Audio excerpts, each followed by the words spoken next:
Miles. Thank you for joining me, Miles. You are most welcome. Awesome. A crossover cast.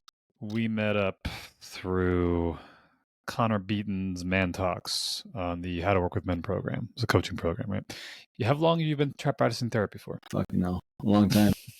If you count undergrad, How many rings do I have? Let me just cut me open and see. 2004, I think is when I started actually doing. So you've been in this for like 14 years. Work. Yeah, that was just with a bachelor's. And then master's was 2008, and then PhD was 2018 officially. It took me forever to write my dissertation because I was still working. That's usually what gets a lot of people. Like the coursework is like you just plow through, and then dissertation hits. Well, now, interesting question then, since we're talking about men's work and specifically how it's like blending into like the current state of men in therapy in the industry. Mm-hmm.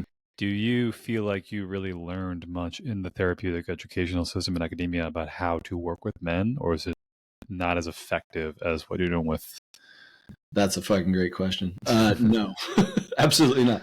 I mean, what did Chris Williamson say, and Connor say? Like, we sort of, and it's not their fault. It's our field's fault. We have, was it now 80% women, 20% men, or something? I think I know what you're going to say, but it's about treating men like hairy women or something like that. Yeah, we're treating men like malfunctioning women.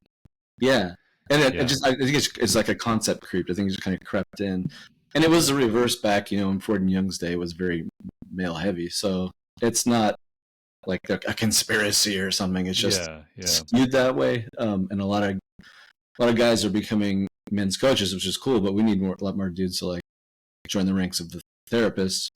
And in each of my programs, I was like one of 3 or 4 men, and the rest were women, and like one of 2 straight men. Not that being gay somehow is different, but it's just how it was, for whatever reason.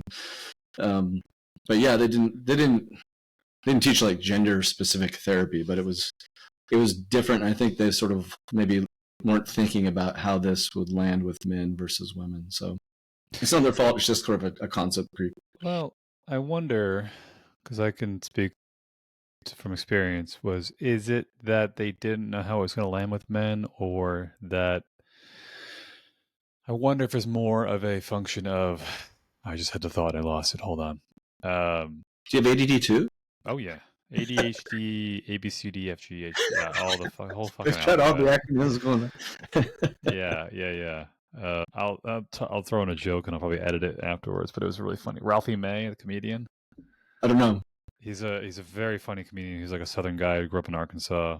He was a bit on the nose. He didn't give a shit, but he was very open about stuff, like a lot of hot topics and whatnot. And he has this bit where he talks about how he did a presentation. He was going to do a comedy bit on like live TV. That was like one of the talk shows, and they said that they had to bleep out him saying the word retard or retarded. Right. Because it was like, and he's like, why can't I have to do that? It's like, because it's offensive. And he's like, there's like, to who? And it's like, oh, to people who are mentally challenged American individuals. And he's like, you mean retards? But he goes through a whole bit basically saying, like, if you ever met a person who's actually like mentally challenged, they're not offended for the most part, and like they're the happiest people ever. Like, people actually getting offended are the ones that aren't actually getting. And he talks about this thing, like he mentions this bit, it was just like yeah, even then he tried to like insult them. They're gonna forget what you said 3 seconds later. They're like, their thoughts are just gonna go off. And I'm sitting there, I'm like, am I retarded? That's exactly what I do. I know. It sucks because it is such a, like, for people that are a gift and a curse. It is, man, because you want to say, you don't want to be one of those douchey dicks. It's not making fun of like mentally disabled people per se. It's like the normal neurotics like us that are like, dude, like that was when we were growing up. That was like that word was cleared hot to use. I mean, that was, the doctors would freaking use it, and MR. We used to say MR. MR was like an IQ of 80 and under, mental retardation. They used to say that. And they changed it. When people say that, they're not specifically meaning someone with like Down syndrome or something. That'd be pretty fucked up to do, but. It's a slippery slope, but there's got to be room for humor, right? Absolutely. We'll keep that in. This was funny. But as far as the men's issues thing, like I remember when I went to traditional therapy a couple times, looking back, I was really good at hiding it. really good. And the therapist could not pick up that I was running circles around certain things I wanted to talk about, but I was masking it with logic, or I was like weaving a narrative as to what's going on. Like there was an emotion there that kind of wanted to come up, and I was just like, Mm-hmm. I was like sewing together, like painting a picture as fast as it was coming up, faster than, and they just never picked up on it. You're moving fast. Yeah, and So yes, until I actually worked with one of the international men's coach who does it very differently. They, as we say, we disrupt your homeostasis. Yep. Like you do it completely different. And I wonder if the therapeutic industry just didn't pick up on that collectively. Like men weren't coming in as much, or if they were Correct. coming in, they were saying, "All right, I feel fine, everything's okay." And they Yes. went, "Oh, okay, cool, good, you're cured. All right." We did our job. And then like the statistics were looking really good across the board because most of them were women. But then you start to break down the numbers, and you kind of realize like, oh, the men were going in, and then they were saying they're fine, and then like a couple of years later, they took their own lives, or they blew Yes. up, or they're divorced, and the marriage family exploded. Something wasn't resolved. Yep. A lot of the, I don't know, the animosity, the societal stigma around it still is this idea of like, you're crazy. You're crazy, or you see like, therapy is for women, it doesn't work. I've heard it from a lot of guys, like therapy doesn't work. I mean, I'm like, that's I think the yeah. ones you've gone to, but Yeah. if you have to find a therapist, and this is an interesting point. Connor Mantalks, Connor Beaton is doing another How to Work with Men program, even better version than the last time I signed up for it. We're alumnus, so we get Hell it. yeah. We're doing round 2. One of the people on the call asked, I don't know if you were there, one of the calls on the call asked, he was a therapist, and he said, like, with sentence stems, kind of like guiding them through a certain thing, like that's was like this technically the call he just had to invite people to do it again? Is that what you're talking about? I think so. It was I was not recent. part of that. Yeah. But I heard so in our WhatsApp chat there was some strange commentary. Is that what you're talking about? One of the guys basically said, I love what you're doing. It was really interesting and effective. The thing with sentence stems, it's kind of like you're leading them on. Oh, like and leading. sometimes people don't know, especially men in particular, we're so quick to jump into our thoughts rather than our feelings. Mm-hmm. It can be helpful sometimes to say, all right, you weren't mad about something that happened at work. Like, complete the sentence. What made me mad was ... Yeah. I felt ... Whatever it may be, just giving them some permission to say, like, does this resonate with you? Could you complete the sentence? Does it feel like I'm feeling something when I say this? Yeah. But he made a point to say that is completely off the table in traditional therapeutic boards or things like that. Something along those lines, that you can't lead the person on in a way. That's what it was kind of implying. I know what he's implying, but he's not getting it. He's missing what Connor's trying to do. He's trying to say we're not trying to tell people what to think. Sort of like leading the witness in court. You're not trying to say, hey, this is what you're thinking, and I know you. It's like you want to empower your client or patient, not give advice and say, this is what I think is happening. I think he's misconstruing that with, hey, we're doing an exploration here, and it's fair game to say, if this sentence doesn't land for you, like, tell me. I need to know. Like, I'm not getting you. It's a relationship. You can tell me, but I'm not sitting here trying to say X, Y, and Z. And the sentence time means you have to say it a certain way, and I have all the answers. Yeah. And there's our boards they don't. That's fine. Like there's no ethical violation there. Like doesn't make any sense. Okay. Yeah. That's a strange comment. But I think I get what you said. He said what I said. Okay. He basically said, like, I will always double check to see if it lands with them. I'm not going to tell them this is correct. I mean, like, does this resonate? Do you feel something? No. Yes. If not, cool. We'll try something else. Mm-hmm. But then therein lies the question, I think, for a lot of guys is maybe it does land, but they didn't realize it landed, or they're trying to be defensive, and then or please you. Be the part where I don't know if the therapeutic industry has a problem with this. Was that like Connor likes to say, he has a very good bullshit detector, and the ability to look at what somebody's saying and say, like, I get the feeling that hit you harder than you're willing to admit in so many ways. But is that something you can actually do in traditional therapy? Of like, I think you're holding something from me right now. Yes, but you got to build the relationship first for a therapeutic alliance, because you have to have trust. If you come in hot like that the first session or third session, this guy's an asshole. But once you know each other really well, and it's like you've shared a little about yourself, and there's sort of a trust, then you can do that. But until you get there, it can be off-putting, and it might freak some men out. Like, bro, you trying to square up? Like, be You making careful. eye contact right now? Yeah, Square exactly. up, bro. Why We're are you not looking at sitting me that way? obliquely. Yeah, we got to sit at a 45-degree angle Yeah, to each exactly. other at all Yep. times. No, this is heart to heart. That usually means give me a hug or that we're duking it. So Yep. that's the whole thing. And they don't.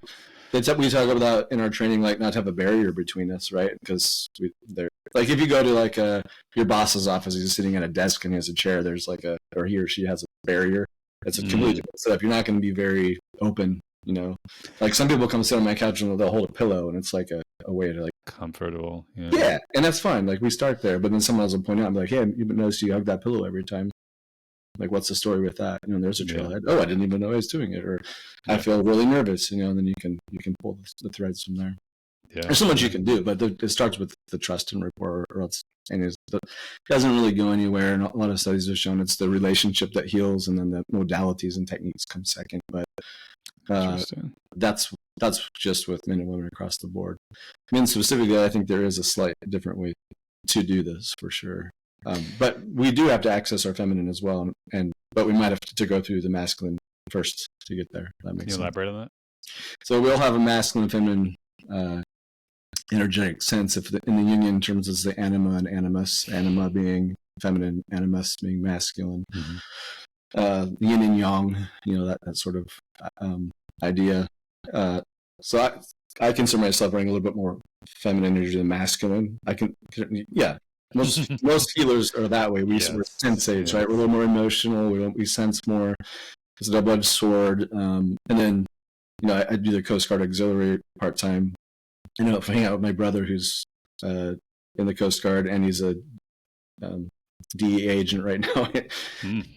It's different, right? Those guys run a lot more masculine, heavy energy.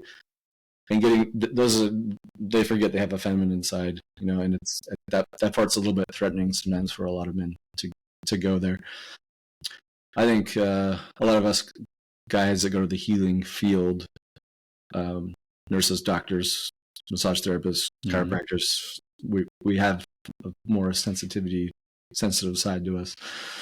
But it doesn't mean we're not men. It doesn't mean we don't have masculine energy. It just maybe comes out a little more.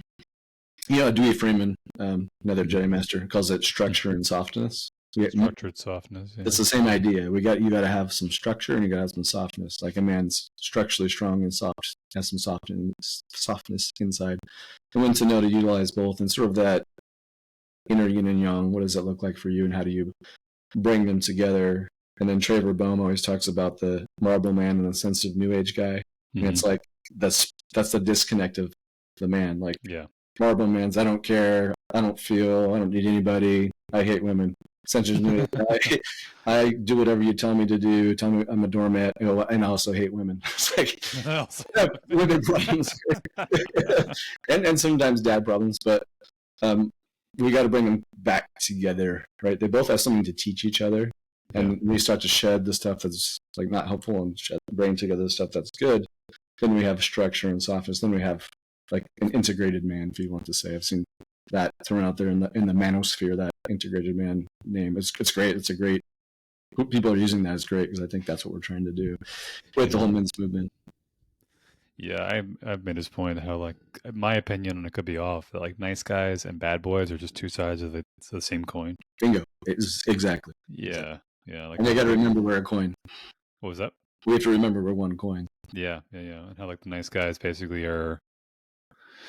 they're giving up all of their, not all that, but they're trying to give up authenticity, their autonomy, their wants and needs, or disconnecting from their sexual desires and things like that in order to get closer to something without being honest about what they want behind it. A lot of situationships, a lot of friend zones, things like that. And on the flip side, you got the bad boy who says, I'll do everything I can to stir up the very quick masculine, I'll say the short-term parts of your interest in me. But then as soon as you get close enough to see who I really am underneath, I'm going to freak out and run away. Yeah. Yeah. A lot of this comes down to attachment styles as well. But that's an interesting one. Okay. I've seen nice guy. You would think that the marble man would be avoidantly attached, and you'd think the sensitive new age guy would be anxious. But I've seen it the other way. It's very confusing. So but I think there's a crossover. I don't know if we need to explain to the audience what attachment theory is. On my podcast, we talk about it. We could do a quick touch on that. Yeah, attachment theory, absolutely. God, how do I explain this in a short amount of time without... The shortest way I've found personally, and it took me, it's still like, there are still times when I hear this phrase of like, it all comes back to your childhood. I'm like, oh my fucking God, here we go again. In part, yes. God damn it. And it's like, you look back, you're like, wow. And the way I tell people essentially is like, you have to think of your brain as like a learning language model, like an AI, a ChatGPT or Grok or whatever you want to say. You need to feed it data to get it to learn how to pick up patterns to do things. And that data you get is your childhood. Well put. And if you get faulty data in your childhood, you're going to have a faulty algorithm later on. It has to be retrained with new data. You have to kind of like almost, I've heard there was a good phrase I've heard. It was Dr. Orion Taraban from PsychX. He has a book called The Value of Others. And there's one line just stuck with me. And he said, you have to flood the algorithm. Like in a way, whatever a new relationship, whatever it may be, that like it's like if you're very used to toxic relationships, you have to be in a healthy relationship, which is going to flood your algorithm in a way, because it's going to be so emotionally taxing to have somebody stable. But with time, eventually, you will learn to calm down. Yeah. You know, that's probably the most masculine dude way I've ever heard attachment. That was awesome. I'm going to steal that from you, because I have a lot of guys like I listen to like. One of my heroes is Jocko Willink. I got to meet him once, and he's freaking amazing. And he always talks about therapy is like, you know, you're working on a car and you take it apart and you just find out what part needs to be fixed, and then you put it back together. Like that's a very simplistic way to put it, but that connects with some guys like at first pass. You know, this is what we're trying to do. It's much more than just putting a car together. But that's the language, right? And we're not getting taught this language in grad school, how to explain attachment theory. I was just going to give a very psychobabbly way, and then your ways like if a man's listening, he's going to get your way a lot better than I just said. I'm going to go into the nervous system. I'm going to talk about childhood stuff. Well, that's actually what I'm hoping to do with this whole my own little men's initiative thing, like the adaptive men. The idea is like you have maladaptive, adaptive, and maladaptive behavior mechanisms, but also approaching this from the lens of like science. And if you look at your brain as though it was an algorithm, like a giant AI that you have to train, and it becomes more palatable to think like, oh, I need to feed it new data. And maybe it's kicking back old patterns based on the previous data that I had. But if I give it enough new data, eventually it will start to change, either through soft consistency or through emotionally heavy incidents. Yeah, structure and softness. There we go again. Yeah. That's it. Yeah, I mean, this stuff can start in utero if your mom's really stressed out or depressed. Even like if she's eating a bunch of foods, you'll come out like the taste buds liking that kind of food. Like so much starts happening from inception. It's almost like it's an evolutionary survival tool. Like that little baby's getting ready to pop out in whatever environment it's in. It's like, this is gonna be a hot environment. Mom's stressed all the time, so your nervous system's tuned way up. You know. So some people, they come to therapy and they're like, I don't know why I'm always depressed. I don't know why I'm always anxious. Logically, I know this isn't true, but I'm just jacked. It was because this stuff was pre-verbal for some people. So that's where going into the body is super helpful, and where the talk therapy part sometimes fails because we're just not getting anywhere. It's good to know where things come from and good to do the exploration. I call that phase one. You know, let's find out about your past. Let's get to know each other. Let's get a blueprint. You know, let's do some psychoeducation, kind of like we're doing now. What is this stuff? You know, what are these concepts? And then we get a good idea, and then we do what I call phase two. Okay, now we have the map. And now we have to go to but it's uncharted territory. We know over there. It's like those old-fashioned maps, you know, where you leave and it's a giant dragon or a sea dragon. It's like we gotta go out there. We don't know what's there. We're going there, but we have a ship and kind of a rough idea of what we're doing. Have you read Lori Gottlieb's book? Maybe you should talk about it. I've read Terrence Reel's I Don't Want to Talk About It. That's a good one too. That's a good one too. I like the way she says insight, which is phase one, is the booby prize in psychotherapy. I call it the white elephant gift. It's like, oh, just because I know because I had a mom who made me cry it out for the first year of my life. Oh, that's why I have all this anxiety or whatever. That's why I have this attachment theory or attachment problem. It should all just go away now, right? I know. Like, oh. There's the white elephant gift. Great. Nothing really. You have a better understanding, but we have to go And then phase 2 is actually working with the unconscious, with the body, all these other things that a lot of schools aren't taught. We're taught like CBT. We're taught. This is what I love about psychodynamic psychotherapy, which is based like Freud, Jung, Adler, all these. So there was something going on in like Germany, Austria, and Switzerland, like back in the day. It was like a movement. Jung would always talk about like an iceberg, and the tip is like what you're conscious of, and then the bottom is like what you're not. And so phase 1 is like we're learning what the tip of the iceberg is, and then we got to go down and see what's underneath the water. A lot of therapies, they just spend time looking at the top of the water. Oh, look, there's a piece of ice floating. It's like, that's an iceberg. How does this piece of ice make you feel? I don't know. Yeah, exactly. I don't know, but it's sinking boats, so we should probably go around it. Well, in that case, then how do guys start to the white elephant is like the gift you didn't ask for. How do you go about? What I refer to it as like rewriting your code in a way, or like kind of rewriting a memory, rewriting a story in your head. Yeah. How do you actually go about doing that with a guy? So that's phase 2. Internal family systems therapy, Gestalt, all these somatic inner child sort of modalities work great for this. On my most recent podcast, I just explained a really deep therapy session I had with my own therapist. I won't belabor it because you can just listen to it if you're curious. But I got to through this process of IFS and the way she works, a female therapist, by the way, who can work with a man, which is amazing. I saw through my, how old was I? About 8 years old eyes as a little boy, looking to her as if she was the adult in the room I needed, and that memory. Sort of like you go back into that memory and you relive it.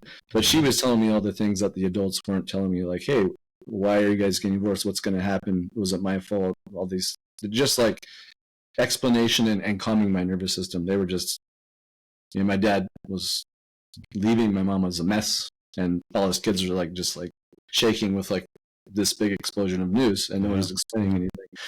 And so that young guy inside me just needed to hear someone tell me, and she talked to me sort of as if she was motherly. But that's a therapeutic relationship. If she would have came out with like that, like the third session, I'd be, what's going on here? But I trust her so much that we could do that work, And it's not like logically I know she's my mom, but like through that little kid's eyes for a moment she was. And she has kids, so she knows how to speak that way. So you can do things like that. You sort of clean up all those old memories. Maybe that's what you're referring to, is like cleaning up the code. Yeah, and I've had people I've talked to about like, well, your inner child. I know, it's so cliche. Yeah, it's super cliche, but the makes way you want to run away. The way I interpret it, the way I refer to it is like your bundles of neurons that were laid down in childhood that are still active to this day. Yeah. And the simplest way you can prove that it exists is like you've seen a fully grown adult have a meltdown, the way a 2-year-old has had a meltdown. Bingo. And I've talked to people. I've had mentioned massage. I do massage therapy. I've had clients I've talked to that'll say to me like, they'll talk, mostly women talking about their husbands. Sometimes husbands talking about their wives. How is he or she this old and they still act this way? And as though there's this, download from the universe that just hits you at a certain age. Yeah. Which it's lonely. I had a way of wording it the other day, and I don't know if I should have wrote it down. It was like, just because like your hardware is upgraded doesn't mean the right software was put into the system in a way. Like you can, like at 25, 30 years old, you can be mature enough technically and neurologically to do things. Right. But if nobody taught you, you're just going to keep acting the exact same way you did. Bingo. Yeah. Certain environments will trigger younger parts of you or whatever. IFS will call it parts, or if you've ever felt beside yourself, it's like, yeah, that was another part, hijacking your consciousness and ruining the show for a second there. And the funny thing with the hijacking the consciousness thing, the other day I was playing I have a couple games I play, and one of them is like it's a strategy. It's almost like a chess type game, but it's like 1 versus 8 people, and you're all kind of fighting for top 4 by manipulating the board state that you have in front of you based on certain variables and probabilities and all this stuff. And you have to really keep your head clear so you can really think about, like, I've got 3 options. Which one has the best probability of actually working in my favor?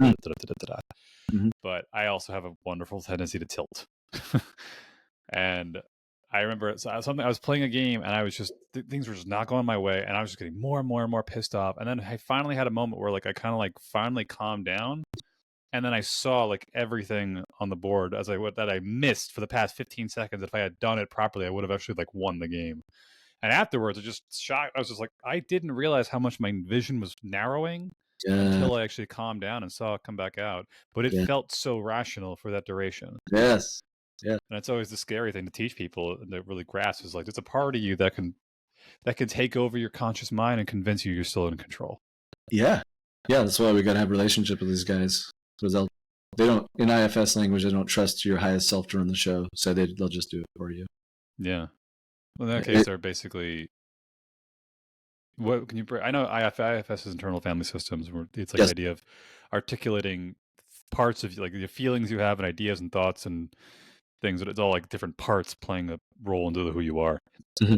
In that case, you said, they don't trust your highest self. What does that mean? The part of you that is like your witness consciousness in Buddhism, part of you that can just notice.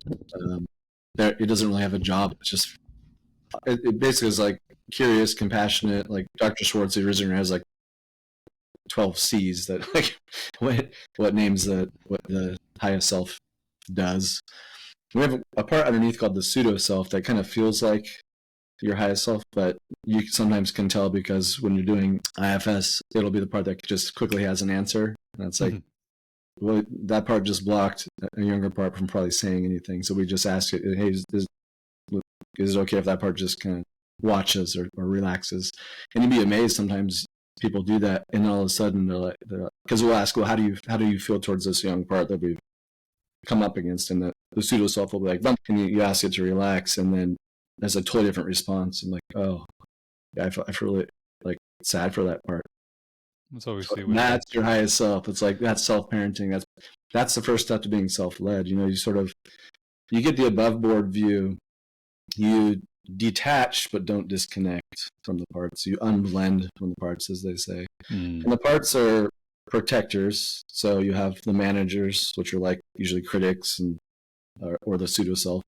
And then you have firefighters that like they just want you to numb out, check out, use drugs and alcohol or whatever just to like calm yourself down. Mm-hmm. And so if you have a critic that's beating the shit out of you, the firefighters are like literally like, hold my beer.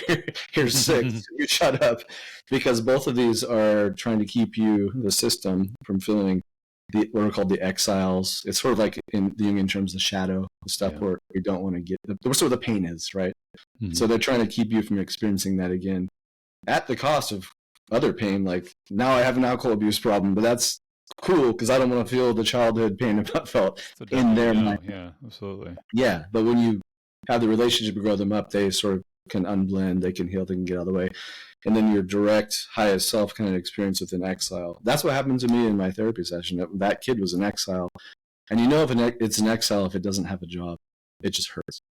That's you know. If a part, like if you ask it, hey, what's your job? It'll tell you. You ask it how old it is, and some sort of go, it's 7. And you go, well, how old do you think your highest self is? And it'll go, hey, he's 7 too. And like, it's just mind blowing sometimes what comes out when you listen. It's sort of like psychedelics without the psychedelics sometimes. It's a very powerful modality. And it does borrow heavily from Gestalt and Jungian theory. And I think Dr. Schwartz gives homage to these people in a couple of his books. But he started as a family therapist, so he took that and sort of put them together, which is pretty genius because it is an internal family inside of us. And if you think about like dissociative identity disorder was used to call multiple personality disorder, that's sort of the same idea. That's just on steroids version, where the parts are so dissociated that one just completely takes over, and nobody is aware of that just happened, and then another entity comes out in the language that they use. It's the same thing, just the traumatized version. So I'll have the capacity for this. Yeah. I had an incident years ago. I was 26, I think. I was with one of my previous girlfriends. And this was looking back as I realized when I've been doing the men's work, I've been taking like the new pair of glasses, looking through my entire life. I'm like, oh, that makes more sense. I did that. That makes more sense. That makes more sense. Look at that. Look at that. And one of them was that I had a girlfriend who she wasn't perfect, but she was pretty stable compared to everyone I've met up to that point. Mm. And she had a healthy family, and her father was like very, very successful and is a well-rounded dude. And I was the one freaking out, going, "Oh, stability! I don't think I can do this. This is not going to work out." This isn't normal. Yeah, I'm so used to girls with daddy issues, and I came across a girl with a factual functioning father. I didn't know how to do. Lesson learned. But I remember at some point I was such a foggy state of like what I was to do, because she came down to, she lived about 2 hours away. I live in New York. She lives in Connecticut. We met in college, and she came down to visit for like a day. So it was a long drive for both of us going up there and coming down. And I was just, it was like at that 3 or 4 month point where avoidance starts to creep up, because I've been a bit disorganized. So like my avoidance was kind of her anxiousness. And she said something like, I was just weird. I was distant. I didn't want to hold hands. I felt weird the whole day. Kind of just like intimacy is kind of freaking me out, and I don't know why. I didn't know I was even feeling it. And at some point later on, I had a therapist, and the therapist was like, well, it sounds like she's not going to be a good fit for you, blah, blah, blah, blah. Which now I'm looking back and thinking like, oh, shit, I mean, he didn't see that what he really what the Whoa, problem big was. miss. Yeah. And I remember at some point I was sitting in my computer chair, just kind of like in this, like, what do I do? Should I be with her? I don't know. And then I just kind of like, whoa, where am I? What the fuck? Like, and I just had this like wake up of like, yes. whoa, yes. I feel like I just snapped back into my body, like I just plugged out of the Matrix again. What the hell just happened? Yeah. It was never forgot. It freaked me out. I'm thinking like, I need to break up, because there were some problems when I was pulling distance on her. She started to get way more aggressive about like, why don't you let me get closer to you? And like, you need to let me in. That's what freaked me out even more. And I saw those massive red flags and pulled away, and we blew it up. But that moment of like, how long was a part of me like in control? Bingo. That I wasn't actually aware of, and then looking back and I'm like, oh, that's what that was. Yeah. Yep. Yeah. Like dissociation when you have guys, especially women do it too, but in other case we're talking about men's. Definitely. Yeah. That you don't realize you're dissociating until you come back into reality again. Reality just being you're aware of what you're feeling and when you're feeling it. That's when you did that move right there.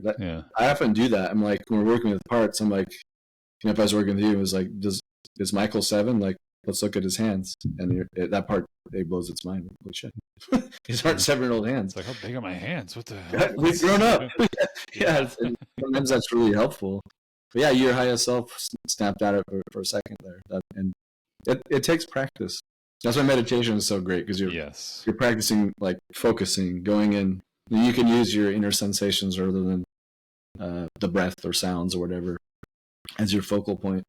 But just noticing what's moving around in there, that can be very, very helpful, because when you can just observe that is your quote unquote highest self, just observing consciousness.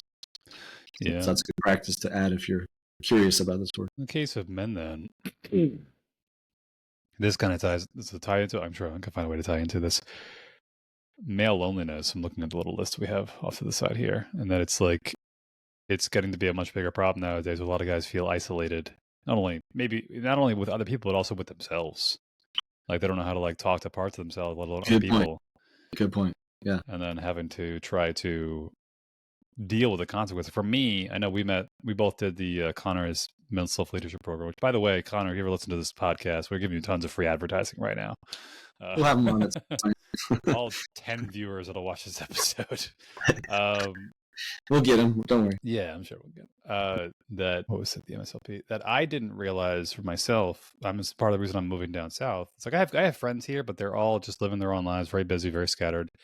Cost of living here is getting ridiculous. But after I had like my last few close friends move away and my girlfriend broke it off with me, I was in a pretty arguably very lonely spot. But it didn't like hit me like, oh man, God, I feel like crap. I'm so lonely. It was just like I don't really feel like going to the gym today. Like I should go for a walk, but I'm not really in the mood. I'm just gonna have like a couple more like bits of junk food I shouldn't really have. I'll watch one more episode of Netflix till like 11 o'clock in the morning, because I don't really want to go to sleep right now, because I don't know what I'm looking forward to tomorrow.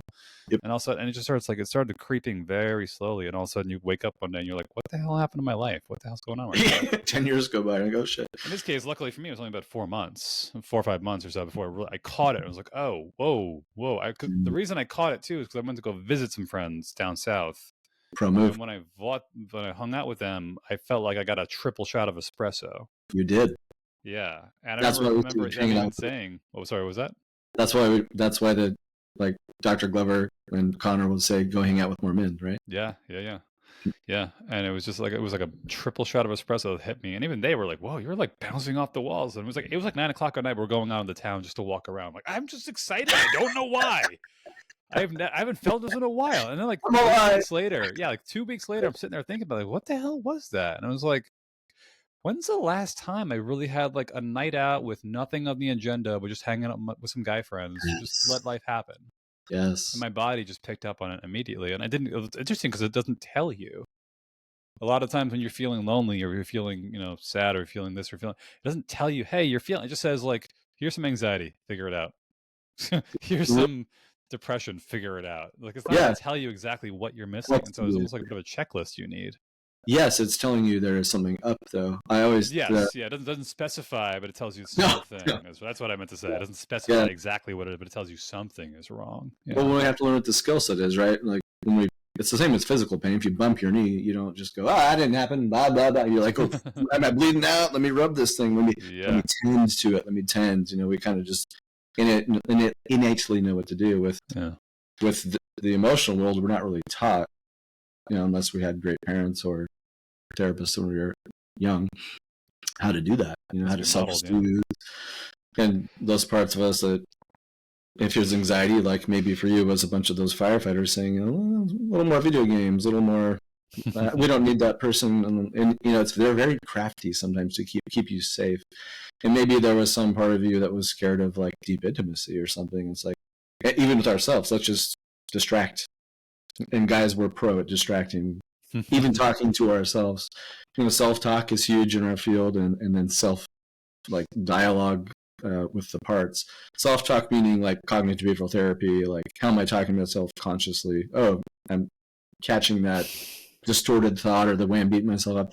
But when I'm going in, like actually, if you do IFS, you can take, like, I love the way Connor says it, like take an internal screenshot once you've done that work together of how it felt to be with this part or this feeling. Because you can go back in meditation and revisit, and you have further conversations with these parts. You can even, this is the spooky part, sometimes you can take a journal out and just talk to them. Something will talk back to you. It's wild. It's so wild. And like, why do you do this? Answer. And then you get so much. Yeah, I should just do it with like typing on the computer. I'll be like, I'll type a question out, sit there and read it for a while, so that answer will just hit me, and I'll type it out and start like talking to it back and forth. Yeah, it is quite amazing. Yeah, it's the male loneliness thing. That's a big deal. I mean, there's a difference between solitude and isolation. Solitude is refuge and retreat. Isolation is get people away from me, right? So it looks the same, but it's different. It's funny you're saying that. I'm thinking of the term solitary confinement, and I feel like it should be changed to like isolated confinement. Bingo. Yes, absolutely. And that makes people go nuts. Oh yeah, yeah. It's a form of torture for a reason. Absolutely. Yeah. But yeah, especially nowadays, it's just the fabric and.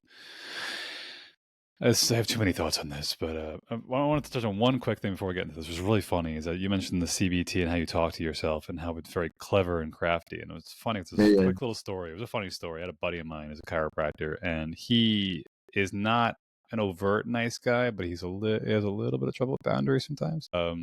And I remember him talking about his business and whatnot. And he had trouble like firing clients that just weren't cooperating with the program, and among other things. And he had a problem sometimes with like saying no to certain people, like a couple of different things on the nice guy list. And he mentioned how he was doing, what was it? It was not cognitive behavioral therapy. It was something with language, some kind of modality. Was it? Was it narrative therapy? Narrative therapy? It's going to drive me nuts now. Something to do with like how you phrase your wording. I don't know what it was. It was some modality that's out there. It's pretty popular for basically crafting your wording in a specific way to try to get the outcome. A little bit of persuasion and a little bit of salesman techniques and things like that. Is it not neuro-linguistic programming? That's it. Neuro-linguistic NLP. Yes, thank you. Yeah, that's another. It was neuro-linguistic programming, and he was telling me about it. How he was taking a course on it, and I stopped at some point. We were hanging out, and I was about to go home, and I stopped and I said to him, like, just make sure you're not trying to use neuro-linguistic programming as an excuse to not practice saying no. Oh, he just went like, how dare you? You just shattered my thing. I was like, that's exactly what it sounds like. It's like, yeah, you can get around a no if you need to. If you're trying to sell somebody something, that's Sure, fair. But if sure. you need to put up a boundary for yourself, that's a totally different thing.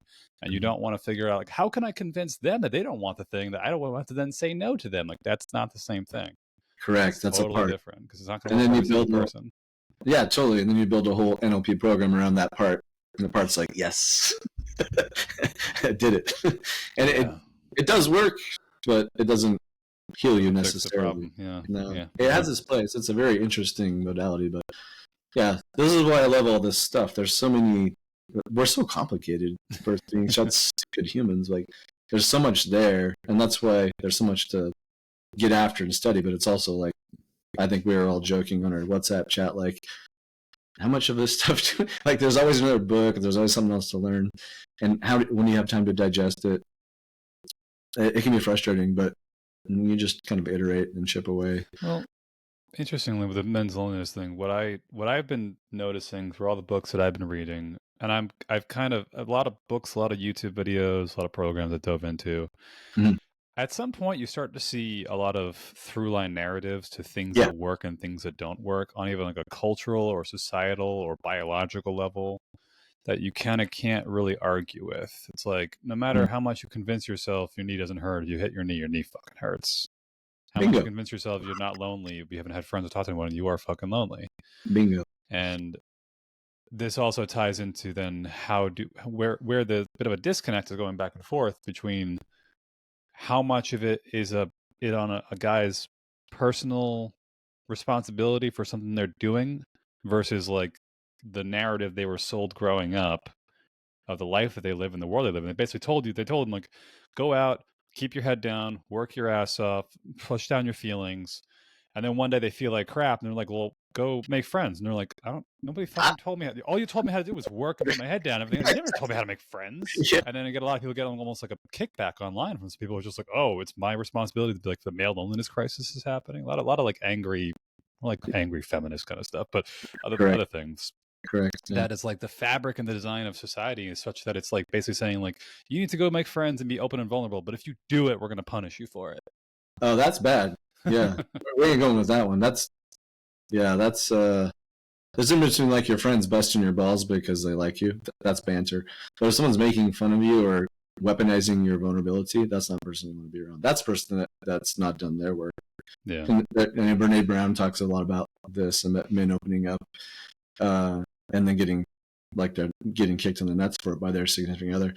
I got to meet her at a psych conference and I asked her that same question because I was still single at the time, and as I still kept meeting women, I'd be, I'm a fucking therapist, I'm up a book, and then I'd share like, hey, you guys want this, right? And then they'd think I wasn't a man or whatever, blah blah blah, and I asked her, what do you do? And she's like, you have to find a woman that's done her work, and that resonated. And also, you got to keep doing your own work. But a thing that Connor said that really helps me and that I use in my practice now is when you're with your significant other and you're having a hard time, if you want to be able to articulate, you can identify that something's going on inside you, right? Because if you come home all grumpy and they go, what's wrong? And you're like, I don't know. You're like, in their mind, I go, this guy's maybe kind of unstable. He doesn't Dangerous. know. Yeah. Yeah, he's dangerous. He doesn't know what's going on. Like, that's kind of psychologically, unconsciously threatening. So even if you don't know what's going on, you can say, I'm feeling something, step one. Or if I'm feeling angry because my boss was a douche. Okay, step one. Step two, here's what I'm doing about it. I'm going to do therapy. I'm going to journal. I'm just going to sit on this.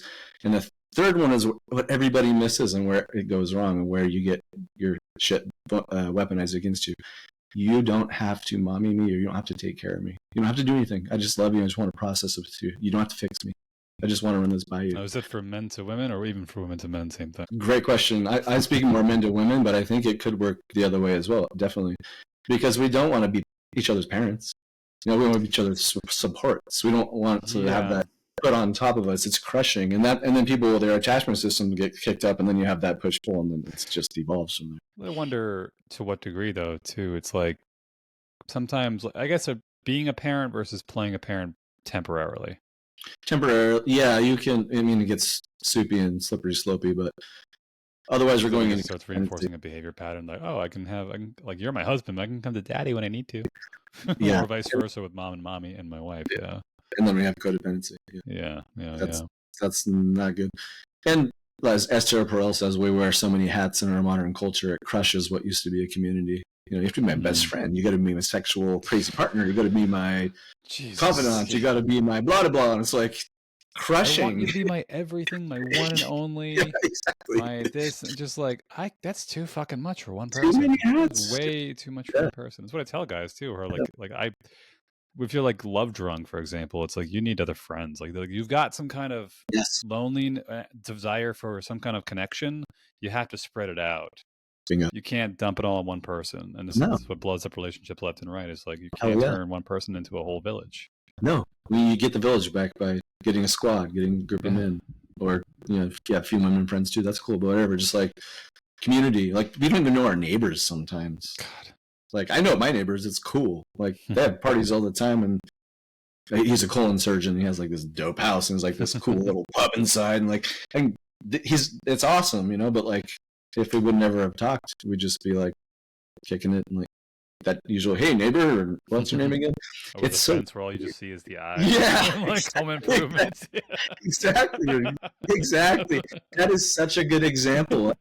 Toro nails it, right? You never see the guy's full face, and they have these little like quote unquote manly conversations about topical shit, and that's it. I did a quick Victory Monday podcast when the Eagles won. I'm wearing my championship gear here, by the way, for all to see, about how sports is a great connector, for men. Like, I don't get approached often if I'm wearing nothing, but if I'm wearing sports gear, they'll come talk to me. You want to, and that's good, but you want to risk having further conversations of depth after that. What happens is you get the awkward, once you're done talking about the game, it's that awkward silence of like, your grass is looking pretty green there, Steve. And like, it's just like, oh my God. I can't stand that kind of small talk conversation. So it's like, ask better questions. And we both men are usually wanting it. They just are afraid that it's going to get weaponized against them. So ask a deeper question. Like, hey, what projects are you working on? What are you excited about? How's the family? Just risk. See what happens. I've heard of like going fishing.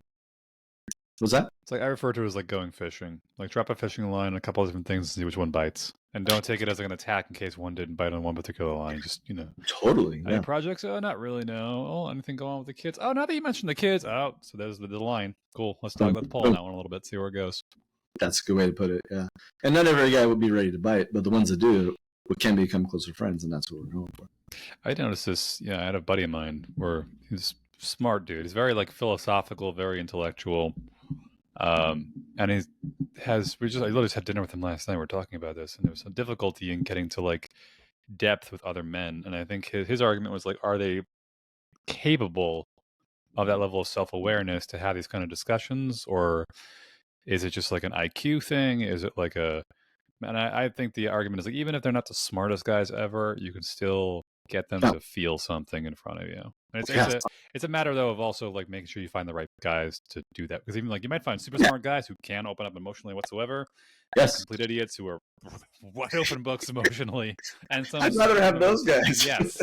At least we're talking about cool shit. Yeah. Sometimes they're really heady guys, like they're good at that, and they'll intellectualize you. They just dance around you with. You try to talk about something deep, and then they just maneuver because they're really smart, but they don't have the emotional intelligence, the EQ. You need both, and one you can skill set with both, but one, there's a lot of stuff. There's a lot of wiring you come into the world with, sure, with IQ. But every human's it's possible for you to do this. Everyone's just on a different sort of scale or spectrum of however you want to look at it. Yeah, and it's a skill too. Like if you tell a man that this is a skill set you can learn, like, oh, we're down. Like there's something I can learn. Like cool. Like yeah. And a lot of this stuff, I mean, maybe it's a cultural thing, maybe it's the way women's brains are wired, but they're just allowed to go talk and have friends, and it's real easy for the most part. Granted, on the other hand, like they can be quite catty and backstabby sometimes. like my wife's the same way. She like had a lot of guy friends because she can't stand that shit. and getting her to have good female friendships is her task. And you have the good girl, or the girl that's kind of tomboyish. Sometimes that's the inverse of what we're talking about. And us, we just like throw dukes and like have a beer afterwards and we're friends. Like we just get it out. Like we don't really verbally, like they'll maneuver for like years and like craft this like mind bomb later or something. It's just like mind virus. Like, oh my gosh, Stacy said that thing to me like 3 years ago, and now it's so geniusly evil. Man, you guys were holding on to that forever. I like the Buddhist phrase is like when you hate somebody, or you're holding a grudge, just like drinking poison, hoping that they will die. Yes. Like, yeah. Fuck that shit. Like, get that shit out. Talk. Yeah. And that's what guys. That's our gift. That's our gift. Like, if we're mad, we'll probably yell at each other. Yeah. It can go sideways, and if we're not skillful in our speech, that's another thing. But at least we're usually getting it out. This is a generalization. But I'm reading a book right now, about 3/4 of the way through. Have you read it before? Self-Made Man. I don't know if it's backwards. I have to see if I can do the reversal. No, it's straight. Yeah. Yeah. I haven't heard of it. Is it good? Fantastic book. Nora Vincent, she was a very decently staunch feminist. She decided to dress up as a man for like a year and a half to like act and go into these men's spaces. And the idea initially was like, I'm gonna show the world that men have it easy, and she's like, fucking Christ, this is so much worse than I thought it was. Oh my God. Holy Jesus Christmas. And she goes through a number. The chapter I'm up to right now, well, it's just finished. The first one, she basically said she spent like a couple months in a bowling league with like really just like salt of the earth construction workers, blue collared, like simple dudes, not the philosophical academic types. Talk about no nice, like good work, hardworking dudes, guys who pave the roads. Yeah. And the second chapter, I think, was she was spending a lot of time in strip clubs. First chapter was like friendship. The second chapter was like strip clubs, looking at male sexuality. Interesting. And then the third chapter was she spent time in a monastery, like a brother's monastery. Interesting. A monastic brother male monastery, whatever you call it. And she's able to draw these connections between like how women act versus how men act, and how like in the case of like the bowling league, she talked about how like when they like you, you know it. It's like it's a very different. They don't like you, you also know it. It's very open. And so it's like, but it's very different from what women do. And I'm not bashing women by saying this. And I think a lot of what women do tends to be just an extension of like evolutionary psychology. It's like guys in the red pill movement hate women for just being women. And it's just like that's just what they've always done and will do, and you just learn to work with it instead of demonizing it. And but she mentions a couple of times about the idea of like from a woman's perspective, or if I had female friends, this is what would have happened, or like if I have, and then seeing the kind of like when you are like when someone's like a brother to you, it's like a different feeling entirely versus like the cattiness you mentioned a second ago. Yes. How women can do hold on to grudges and all this stuff along the way. Yeah. Yes. Unfortunately she died via medically assisted suicide, I think in Switzerland about 3 years ago. She's in her mid-50s, but she had a mega depression, but she also, the big part of the depression was brought on by like holding a dual identity for quite a while, for like a year and a half, 2 years of like, I'm a man, but I'm actually a woman, but I'm actually a man, but I'm actually a woman. Because she had to pretend to be a man the whole time. Like with the voice drop, with the like you can see even in like in the top versus the bottom. Oh my God, that's the same human. Holy shit. Person, yeah. Whoa, she pulled it off. Yes, the stuff. That's what it looks like a man on the bottom. Basically, so who walked around saying I'm a gay man because it wasn't like the most masculine looking dude ever, I guess, whatever. Because a lot of people, eventually she'll tell everyone that she's like, messing with and talking to, like, oh, by the way, at the end of the whole thing, I'm a woman, I'm writing a book, this is what I'm doing. And a lot of times they're just like, I had feelings. I had a suspicion something was off and I couldn't place it. It's like something the way you talked, something the way you acted. The facial hair didn't look as like the jaw, like whatever it was. And it's so funny that like even in those cases, like a lot of people said like we'll say, I'm not getting too deep into like the whole rabbit hole of identity and whatnot, but like, oh, men and women just, and then it's like even they were like, there's something feminine more, but I can't put my finger on it. Yeah. And, like they were still giving off as much as you try to suppress it. And it kind of tells like a similar story about how like men are men or women are women. And for the most part, with some overlaps here and there. Definitely, but certain behavior patterns are just intrinsically like wired into women, and the way we act. Yes. Early on, we were talking about the eye contact thing. She said one of the first things she noticed when she started doing it was that when she would walk in on the street as a woman, she'd notice guys like checking her out, whatever. And they like take a quick glance, see if they like you, okay. But as a man, they'd make look quickly and they'd look away, like Yep. almost instantly, like don't make Yep. eye contact. Yeah. And how foreign it was, how weird it was for her to go through. It's intimate. It's either I am going to get to know you, or we're fighting. Yeah. Like if you talk about evolutionary psychology. Yeah. So she maybe went a little hard in the paint with the method acting, and it kind of did she also she had a pretty deep depression that just was resistant to a lot of medicines and drugs, and it wasn't really helping anymore. And she decided to just kind of pull the plug, unfortunately. It's really sad. But it was a really, really brave and noble thing for someone to her to do something like this, and it was cool seeing like the monastery thing. Was like she said, even that she even acknowledges like this is not exactly the most place I think of like masculinity to look, but the idea I think was like, can I go to a place where it's just nothing but men trying to go as far into like the masculine angle as possible and see how they react? And even there, talking about like the masculine feminine dynamic, even there was a lot of instances where he talks about these guys who like they just wanted a hug but they weren't allowed to, or they felt weird about it because they've been so long like we're brothers, we're fellow monks, we don't do that. But there was still like this longing. But I also kind of wish you knew about my hobbies and things I'm interested in. Exactly. I kind of wish you were a little more. I kind of want to hang out with you a little more often. And even one of the monks was like probably like closet gay, and she picked up on it really quickly. But like, but everything she says kind of it was really cool seeing like, oh yeah, I've seen it before. Oh, I know that story. I've done that before. I understand what she's talking about. And then seeing it from a woman's perspective of like what it's like, what women do, what men do, and all that stuff. Yeah. Yeah. The time bomb thing. That's part of the course.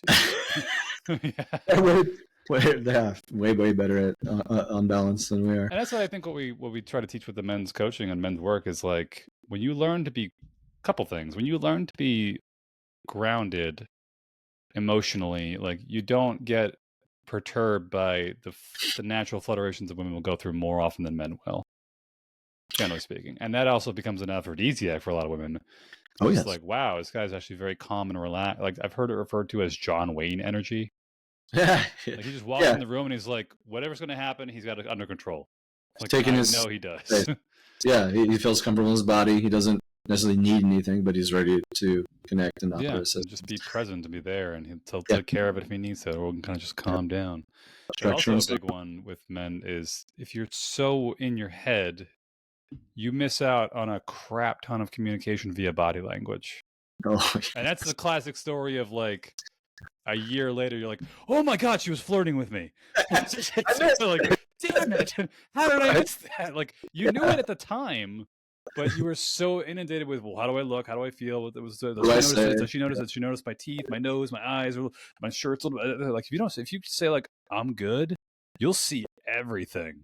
Bingo. Yeah. You need the masculine and feminine energies to talk to each other within yourself. Yeah. And then that's a man, you know.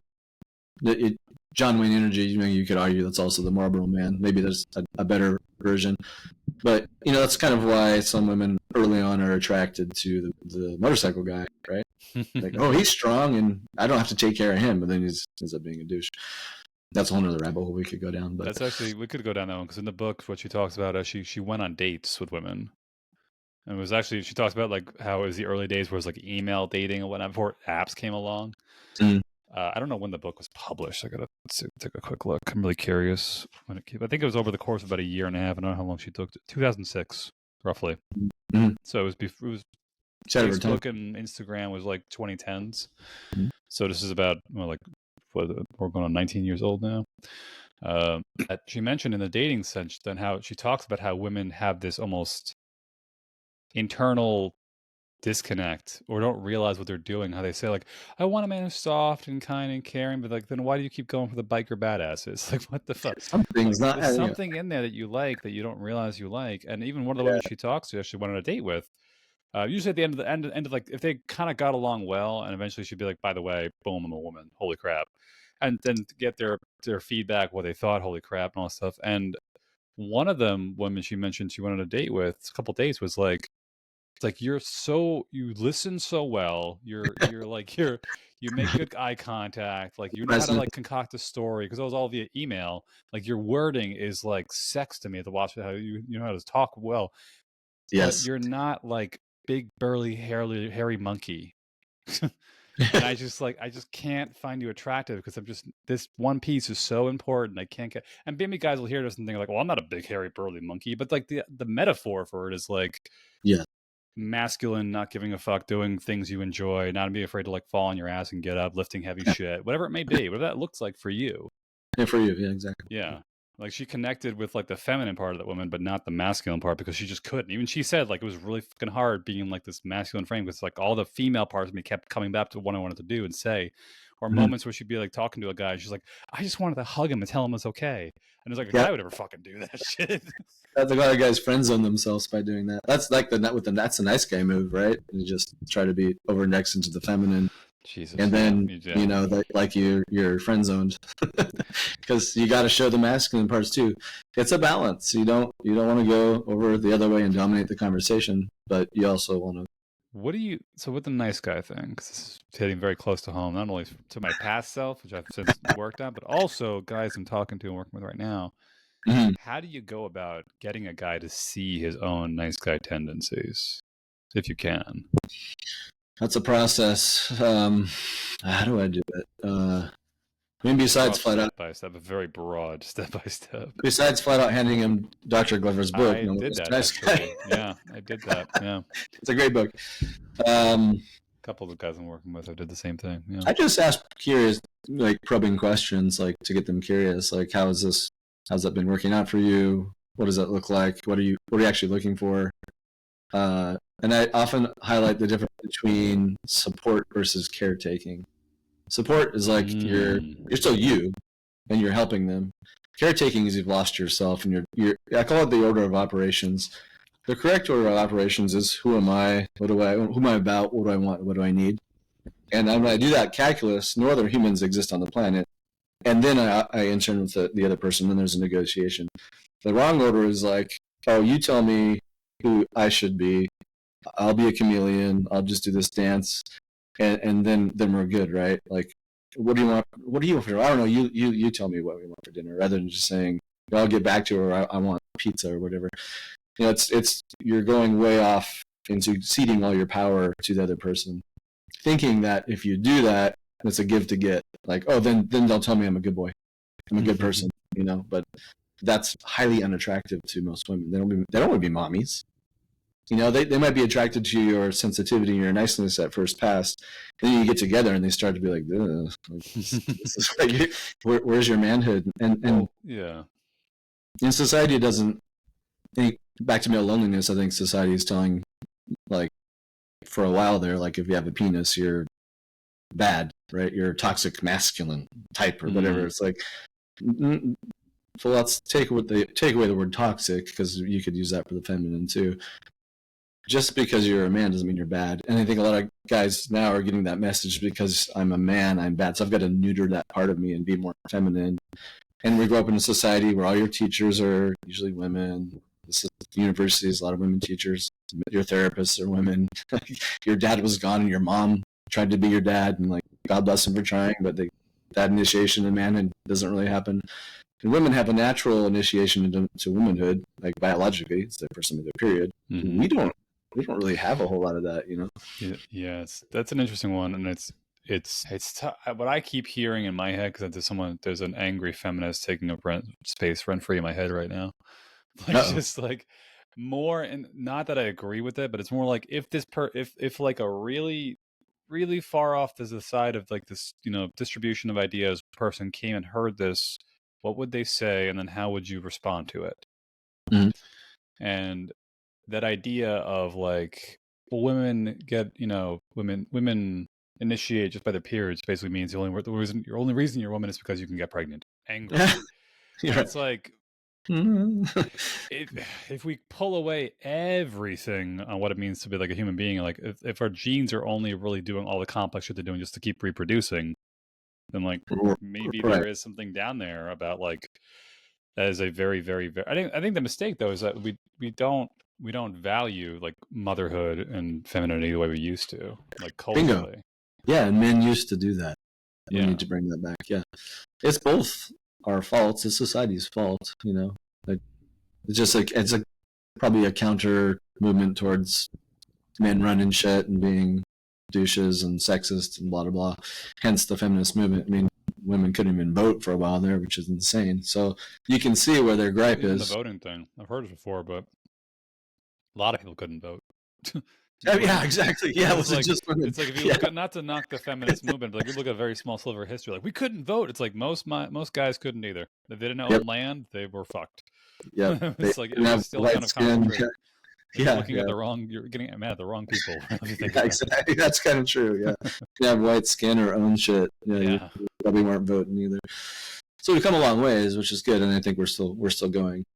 The gender wars need to happen. The word nuance needs to come back into the human or the language of humanity, and the sentence "make it make sense" needs to come back. Like we need discourse, right? It's always debate. Debate means I have to win. Discourse is we're going after the truth, and it's you can come at it the same way, but it's like I'm listening to you, trying to understand you, have a theory of mind, trying to think through your eyes, and then you do the same for me, and we're getting somewhere. Debates, like you're not even hearing them, or you're not trying to refute their points, and it's just like, why does somebody have to lose? It doesn't make any sense. Yeah, and I think there's something.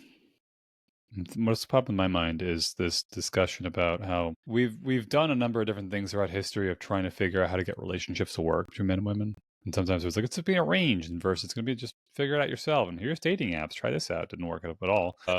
But this underlying question of like, what is each other's roles, generally speaking, not definitively, but generally speaking, and then what, like a good example of this is like stay-at-home dads. Mm-hmm. It's like, could most men be a stay-at-home dad? That's a good question. And it's like, maybe they could, maybe they couldn't, but it's like, what would keep the relationship together if like that man was taking on a traditionally maternal role, and then they were reversing, and she was taking on a more paternal role? It's like, historically, way back in the day, it was like, what was the original, go to work on the train for an hour to the city to work? That was just going on hunting. And the women stayed home with the children to keep them safe and keep them nurtured and whatnot. Yeah. So could the women go hunting? Could the men stay home? It's like, maybe that's more nowadays, but then there's this problem within like the energy in the relationship itself of like, well, is she going to find you attractive being a stay-at-home dad? Well, how could you maintain a sense of masculinity that she keeps her attracted and sexually interested in you, such that you still maintain that dynamic while also being a stay-at-home dad? Yep. And is that scalable enough? Because I think I don't know what the numbers are, but I actually interviewed a guy who was like a stay-at-home dad, and he seems like him and his wife had a fantastic relationship. They had 2 kids together. It seemed like everything was good. They figured out whatever worked for them.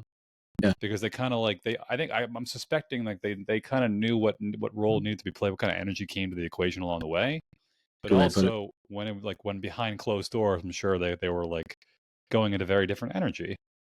Yes, I think that's it. Like she's probably running a lot of the masculine all day, and he's running a lot of his femininity.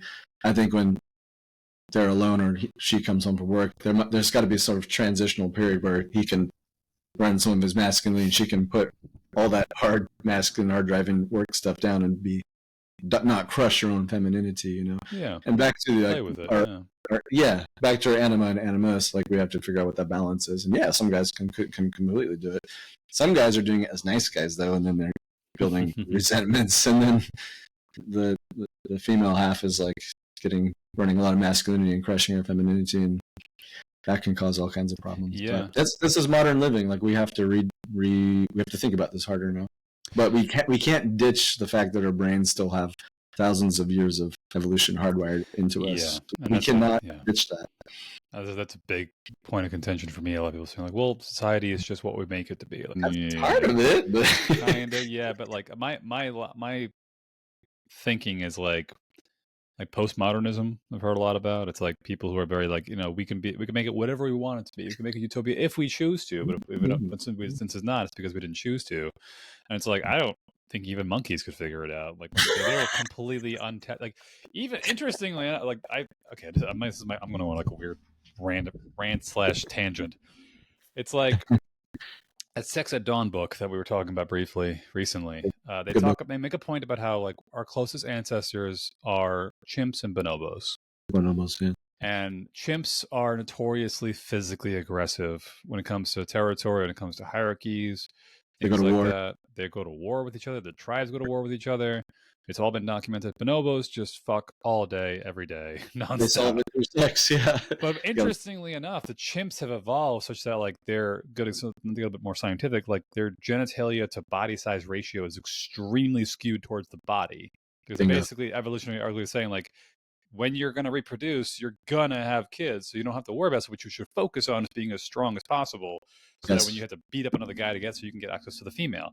Yeah. Bonobos have monster dongs compared to their body size, We're compared to good. their size of their body, which Yeah. makes the question like why? Because they're screwing all day. But the competition in bonobos doesn't go on the physical; it goes on in like in utero. Like sperm actually competes with Mm, other sperm, and even like mm, the shape of the penis and things like that actually does to try to like scrub away competing sperm and whatnot. And even the I'm sure. egg will start to like choose which sperm it wants based on certain things. So like no matter what you do, there is competition somewhere. Yes. And utopia can't exist as long as competition exists. And it's kind of wired into us on like a deep, deep, deep biological level. So when it comes to people who are like very postmodernist, kind of like aggressive, we can be whatever we want it to be. You know, this and that, all the roles can be flipped whenever we want to. It's not, it's all just, and it's like they're almost, my thought is like they're drilling down to like find the core of it all. And they're convinced that the core is just a thing that we made, so we could just change it. But it's like you keep drilling and drilling, and all of a sudden you hit this layer called biology and you just can't get past it no matter how, and it turns into almost like in my opinion it's like a impenetrable layer that's also like a trampoline, like a rubber band. It's like you I can like push it a little bit but eventually it's just going to fire back. yeah. It springs back aggressively in the other direction, and we see this in different ways, I think, with people like Mm-hmm. certain societal and cultural norms and whatnot, or how like it's like Yes. even in mating and dating behaviors, it's like no amount of you telling about like women telling themselves or men telling themselves like, oh, if I'm just like if I don't work on myself and I'm softer and this is going to make them attracted to you. Like it's the term? It's like a stated versus revealed preferences. Haven't heard this. And the idea is like a man can say like I want a woman who's this, this, this, and this, and then he meets a woman who's like the opposite and goes, I don't know why, but I'm so turned on right now. Women too. Yeah. Women too. Yeah. It's like I want him to be soft and kind and caring and nice. Why do you Yeah. keep sleeping with bikers? It's like there's something there that you don't even realize that you're attracted to.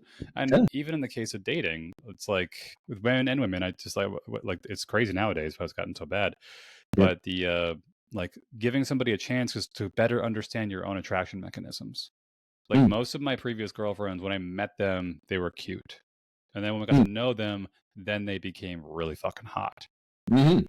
Mm. Maybe one girlfriend was super hot and she ended up being fucking crazy. But aside from that, it's like men and women looking at people and saying like if you give yourself time to be around somebody you'll start to see other things you didn't realize you saw.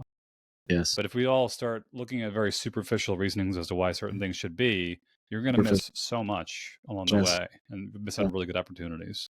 And this is Yep. just a matter of understanding your own psychology, your own biology, and how your brain works, and having enough of a space. And I'm ranting like crazy now. Enough of a space to like that part of you, like that. Like for me, I recognize like the next girl I meet, if she has like a healthy father, I'm probably gonna freak out.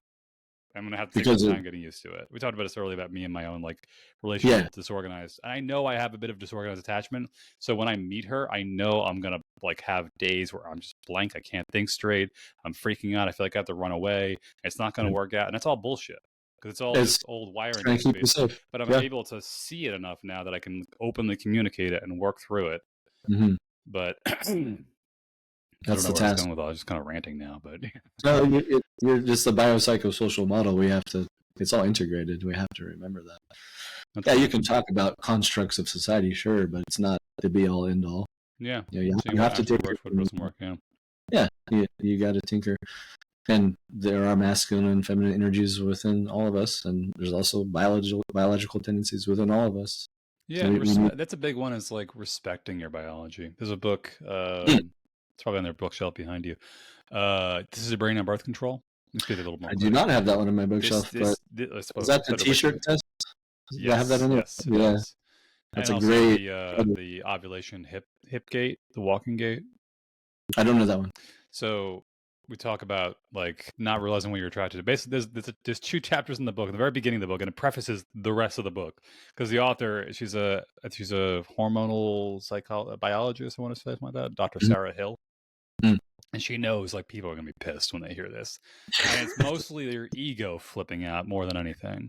Bingo. Yeah. And the first 2 chapters are you are your biology, and the second chapter is like you are your hormones. I try to tell people the same thing. It's like if you were driving somewhere and you were super calm and somebody cut you off, you'd be like, all right, whatever.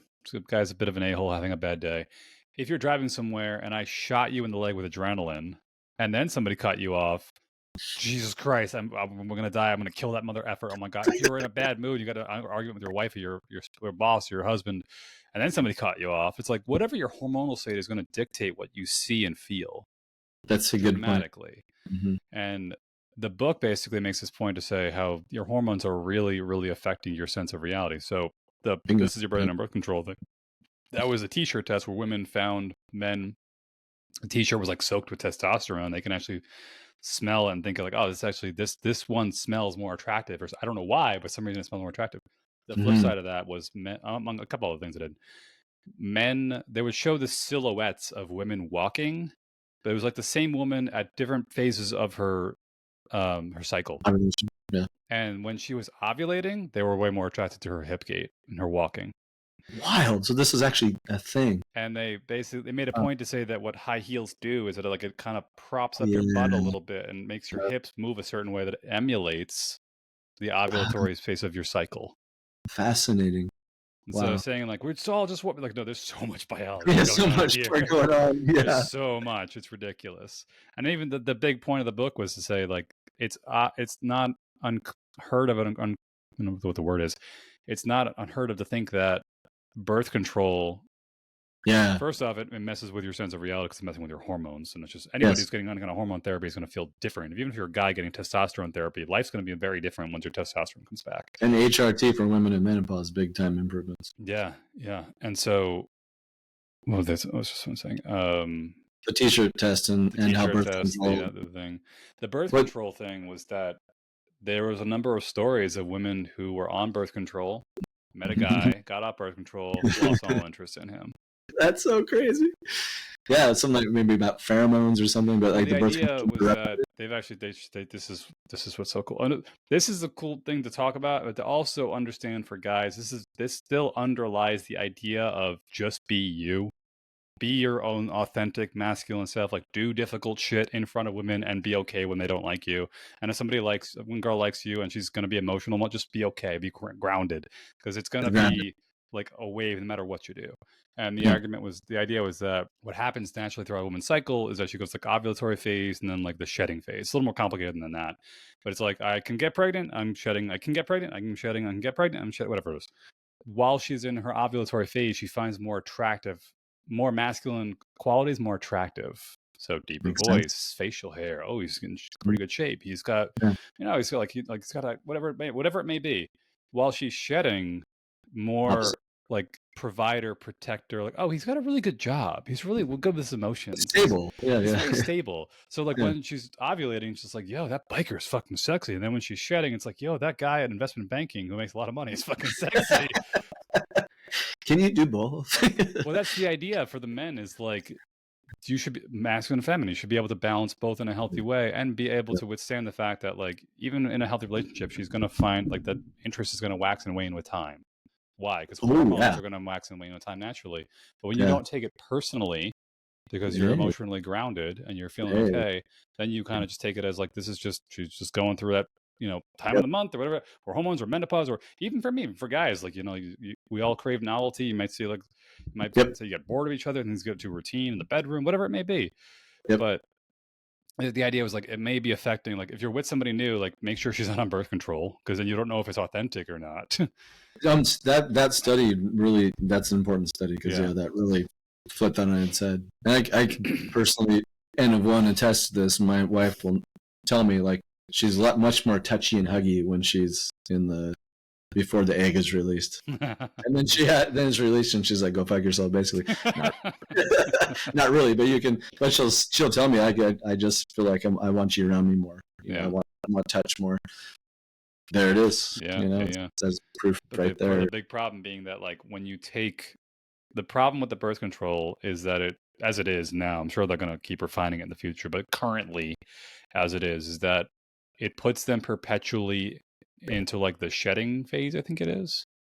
Yeah, So so you they can't find more softer qualities more attractive. oh man. And So so they're then if you get inducing the nice guys to be nice. so then yeah, collectively on a societal Yeah. level, if enough guys are all experiencing women saying we want soft, nice, friendly Yes. guys, then all of a Huh. sudden you get a whole generation of nice guys coming through. That's what we're supposed to do is be oh my god. So it's all birth control's fault. Yeah. Nuke birth control. But yeah, but the idea is that like you have to. My underlying point to all this is like you should respect the fact that your hormones will affect you in certain ways. Like Yeah, what I straight even up. with me and like even with like testosterone and things like that. Just Like gonna look, say that. do things to jack up your testosterone because it will put you in a better mindset, but a better head state. You'll be more attracted to women. You'll be able to be more emotionally grounded. Life will just get better for a lot of different things. And you're just respecting the fact that you can't circumvent that process. No, and you'll make up a narrative about why you're depressed too, like because you have say you have low testosterone, you don't know it. Your brain will look for answers and will say, oh, it's my wife's fault or it's because of my boss or whatever. And like, sure, those could be factors, but your biology is making you feel down, Yeah. and so you're trying to find answers, and you could be wrong, you know. Yeah. And then you get on maybe take some Fidoggio agrestis or some endogenous testosterone thing, or maybe do TRT, and then you're like, whoa, I'm not.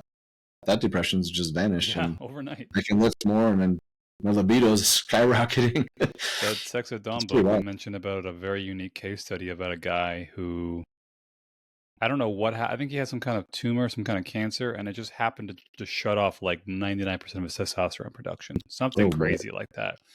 And he made a point to say, like, during it, I felt very emotionally like free and open and relaxed. I didn't really care about things, but I also wasn't competitive at all. I saw people very differently, and I felt like I kind of like lost myself in a certain way. And then when it came back, all those feelings just came flooding back with it. Amazing. And it was kind of saying like I kind of prefer being on testosterone if I could help it. Yeah. I actually like feel it was an interesting experience to be able to see that, but they're like respecting you again, respect your biology and just work with it. Don't fight against it if you can help it. Same thing with like tying back to guys, like be the best version of yourself. Eventually with time, women around you will start to kind of like become the person that's going to fit best into your life instead of being the nice guy trying to like become the person. That's what I want to talk. If we have time, by the way, I don't want to cut you off. You have to run somewhere. This is a good conversation. This will our listeners stay tuned back and forth of like the masculine feminine dynamic of how like a lot of women nowadays are being told, you know, chase the career, chase this, and then worry about family later. Unfortunately, fertility and biological clock is a thing that hasn't been fully figured out yet. And you could say fertility technology, freezing your eggs, you know, freezing your sperm, whatever it may be, but it's still not as perfected as people think it is. It's still quite a ways away from being perfected. But the problem of even then, tying back to like the male psychology, male biology, and whatnot, is like a lot of women sacrifice their 20s to become career oriented, early to mid 30s. All of a sudden, holy crap, babies are cute. I want babies. Go looking for a guy to be with. Most of the guys are basically saying like, well, I also sacrificed my 20s into my early 30s, have a career, and now I'm looking for someone younger. Yep. And it ends up inverting this. What I guess we had this age old narrative of like, let the guy do what he can to build something and then find somebody that wants to fit into it. And now women are then stepping up and saying like, I'm going to build something and the guy's going to fit into it, but I don't find him attractive for doing that. Catch 22. Yeah. I feel bad for women too. That is because, yeah, you to want kids and to want a career. Like, yeah, that would be hard for me if I was in a women's spot. Like, I would want both. But how do you reconcile that? You know? Well, the reconciliation is in the idea. Two things. One is you can't have everything at once. True. And I hate that. And two, most guys aren't happy working their jobs and careers anyway. Yeah, that's another thing. They're so lucky they get to work 12 hours a day, and like, do you think we fucking want to? No, we don't. Yeah, stressed out. Out, trying to like it's like there's a different side of the coin here, but yeah, especially in New York, right? Because New York and California, man. God, that's why I'm moving. I'm fucking done. You know? It's insane. I know we talked very briefly about the massage therapy practice that I run. My benefit for this, I've been about 10 years now. The benefit I've had with the practice is that I've seen so many different like life paths that I could have taken through other people, and realized. Because they're telling you their story. What's up? Because they're telling you their stories during the massage. Yeah. And realizing like, wow, those are all terrible ideas, terrible life paths to take.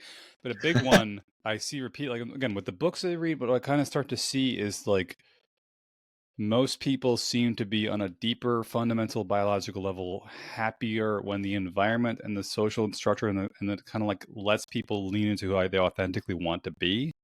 Mm-hmm. And most guys have may have like an unspoken authentic need for like masculinity and adventure and risk taking, and it kind of gets pushed down because like you gotta just shut Yeah, up and work and do the same thing yeah, every day, make everyone around you happy. yeah. And then they end up turning like blowing up at 35, 40 in midlife crisis, whatever it was. Yep. And then the women getting very heavy into like career and opportunity, and there's layers to why you could talk about it's a good or bad thing. But then they do that, and then they have the same problem where like they hit 30, 35, they want to have kids, and they're having fertility issues and whatnot. And then even on top of that, like a big one I see, what I'm kind of getting is like women who are, I had a client recently, and she's like 40, 41, I want to say, maybe 42. Mm-hmm. And I feel bad because she said something she was trying to go through, I think like in vitro and whatnot. And Yeah, she mentioned how like they treat me like I'm 80 years old. And I'm I just like, bet biologically though, it's not because we're trying to be assholes. It's trying to be like because we've seen it so many times. they call it a geriatric pregnancy for a reason. 35 and older, yeah. That it seems like I don't even know if you heard about the study. It was like a meta-analysis from 2010 that was talking about egalitarian. It wasn't 2010. I don't know when it was. It was egalitarianism across countries. That was the study. Basically, what they were trying to do was rank order countries by rough egalitarian nature and design, such that everybody could basically do whatever they kind of wanted to do and still be able to comfortably survive financially. So it's like, well, in the United States, you're either an engineer, or a lawyer, or you're a doctor, or else you can't afford a mansion in the Hamptons. But over in other countries, it's like you could be a Yeah, librarian or like a yeah, part-time secretary and still be financially fine. yep. But what they found in these countries was that even when men and women had as many opportunities as they wanted to do whatever they wanted to, men Mm-hmm. still gravitated towards STEM fields. Women still gravitated towards healthcare and people-oriented Mm-hmm. fields, teaching, Mm-hmm. nursing, things like that. And so all this kind of ties back to this underlying concept of like, is there really like a biological push towards certain things? And to what degree do we want to collectively push against that to our own detriment, that we're not really as happy as we could be? We just lean into certain modalities and feelings and things like that. Like, Yeah, it's true. And if you have to do the other humdinger is like if you have two people working, you have to throw your kid in daycare, and it's like $2,000 a month, and they're getting like that's future therapy waiting to happen. Like, there's no talk about attachment wounds. Like, you got like 20 little babies. Are they being touched and yeah, like their needs met? No. well, there was that study Unless you back have like in 20 caregivers there, it's not happening. yeah. Well, So there was that study. Oh, study. There was it was a. I got to look into it. It was somewhere in either Eastern Europe or Russia. There was this famous study about an orphanage that was yeah, like, you know what I'm talking Romania. about. Romania. There Yeah, you go. yeah. Orphanage where there Sad. was not enough caretakers to physically touch and hold the children, the babies especially, and a lot of them died. Even though they had food, Post. clothing, and water, and like all Yeah, that stuff, they didn't have they're enough. fed. Yeah, that was post World War II, I think. Yeah, and so like Mm. and it ties back to this narrative of like having everything at once. I think, but it's like if you can't have everything at once, but you also want to have a pretty fulfilling life and whatnot. What's the most authentic version of yourself? How do you fit that into a grander narrative? And like, how do we get God? And it's like all of like male talks. Now we're talking about people talks right now. Um, Learning, like leaning into like what is your calling in life? What's your thing that you want to do, and how best Yeah, to lean into that. yeah. The funny thing with the daycare thing is like, yeah, it's attachment wounds waiting to happen. Uh, I have a financial coach I work with, and I remember her mentioning to me several times how she had clients who the parents, there's always this underlying fear somewhere down lower down. Like the parents, if like she would do the numbers and she's like, all right, if one of you stopped working and then took the kid out of daycare, you'd have the exact same amount of money coming in. I've seen that. Yes. So what are you really getting by work? What about my career? Like, well, what? Because what if it doesn't work out between us? Why wouldn't it work out between you two? Because look at all Better. everyone else getting divorced over here, and then it starts to create like this society kind of feeds into the individual, feeds into the society, and kind of causes a doom loop. And now we have an entire generation of people coming through anxious as shit because their parents weren't around growing up because they're both working all the time. And they don't want to have kids, and we're gonna have civilization collapse like China and China's Russia. already going through that shit right now. Yeah. Yeah. Like an inverted pyramid. We're supposed to be Yes. this way. We're like this, like a chimney, and like we need to get back to the pyramid. Like Yeah. we need to procreate. Like, But even then, within the procreation, like then it kind of comes like, okay, what's the best model for that to encourage people to? Oh, well, when leaning back, it's like I've had a lot of clients I've talked to about this, and people who, a lot of women who I've had a lot of women come to my practice who have difficulties getting pregnant, and every time it's like your stress levels are at 12 out of 10. Why Yeah. is your body going to get you pregnant? Why is it going to They let you get get pregnant? It's convinced you're being chased by a lion all the fucking time. all the time. Yeah. Well, how do Yep. we get her to be more calm? Well, she has to, like, try to have a happy, more fulfilling life with a man that makes her feel comfortable and safe. Well, he's got emotional dysregulation issues. She doesn't feel comfortable and safe around him. Where did that come from? Oh, from the attachment issues from the childhood. Oh, multi-generationally. We're just going, yeah. And it's just all these It's crazy things mad. that coming into it. Yeah. I'm not saying it's all the man's fault, but it's like there's so many different pieces you can pull on that Yeah. to me, it's like there's pieces you can pull on that eventually it's like you figure out, oh, what's the best functioning model or one of the best functioning models? And it's like you look back through time, you're like, oh, actually, we had one already. And we're kind of just like throwing it on its ass. Yeah, we don't want to throw the baby out of the bathwater. We can update it, but we can't throw it out.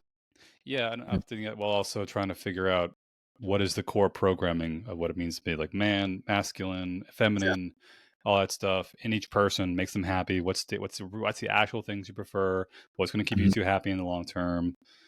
Yeah, and Authenticity. Yeah. women can have a career also when the kids in school or high school. Like you can get after it then too. And there are answers there, but you have Yeah, there's so many. no, but yeah, yeah. It's a lot to take in. It's a lot. It's a very complex. Modern living is crushed like a lot. It's very complicated, but this is the work we have to do. All these conversations need to happen. It's a lot of different variables. It's the simple answer. People are like, that's childlike thinking. Like, Yeah. if only you could do that. It's just not going to work.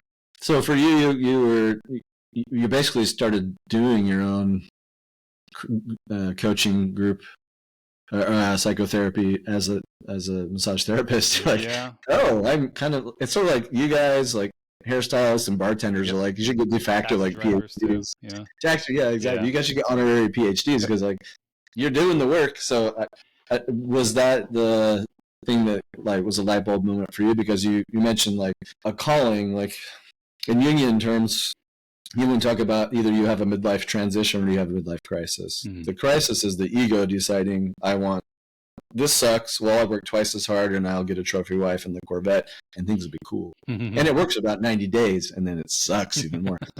Midlife transition sucks because you have to listen to what wants to come through you. You know, you're calling what's calling to you. Like, what would you do all day with so much energy, even though it was hard? That doesn't come right away. Like that, you got to try stuff.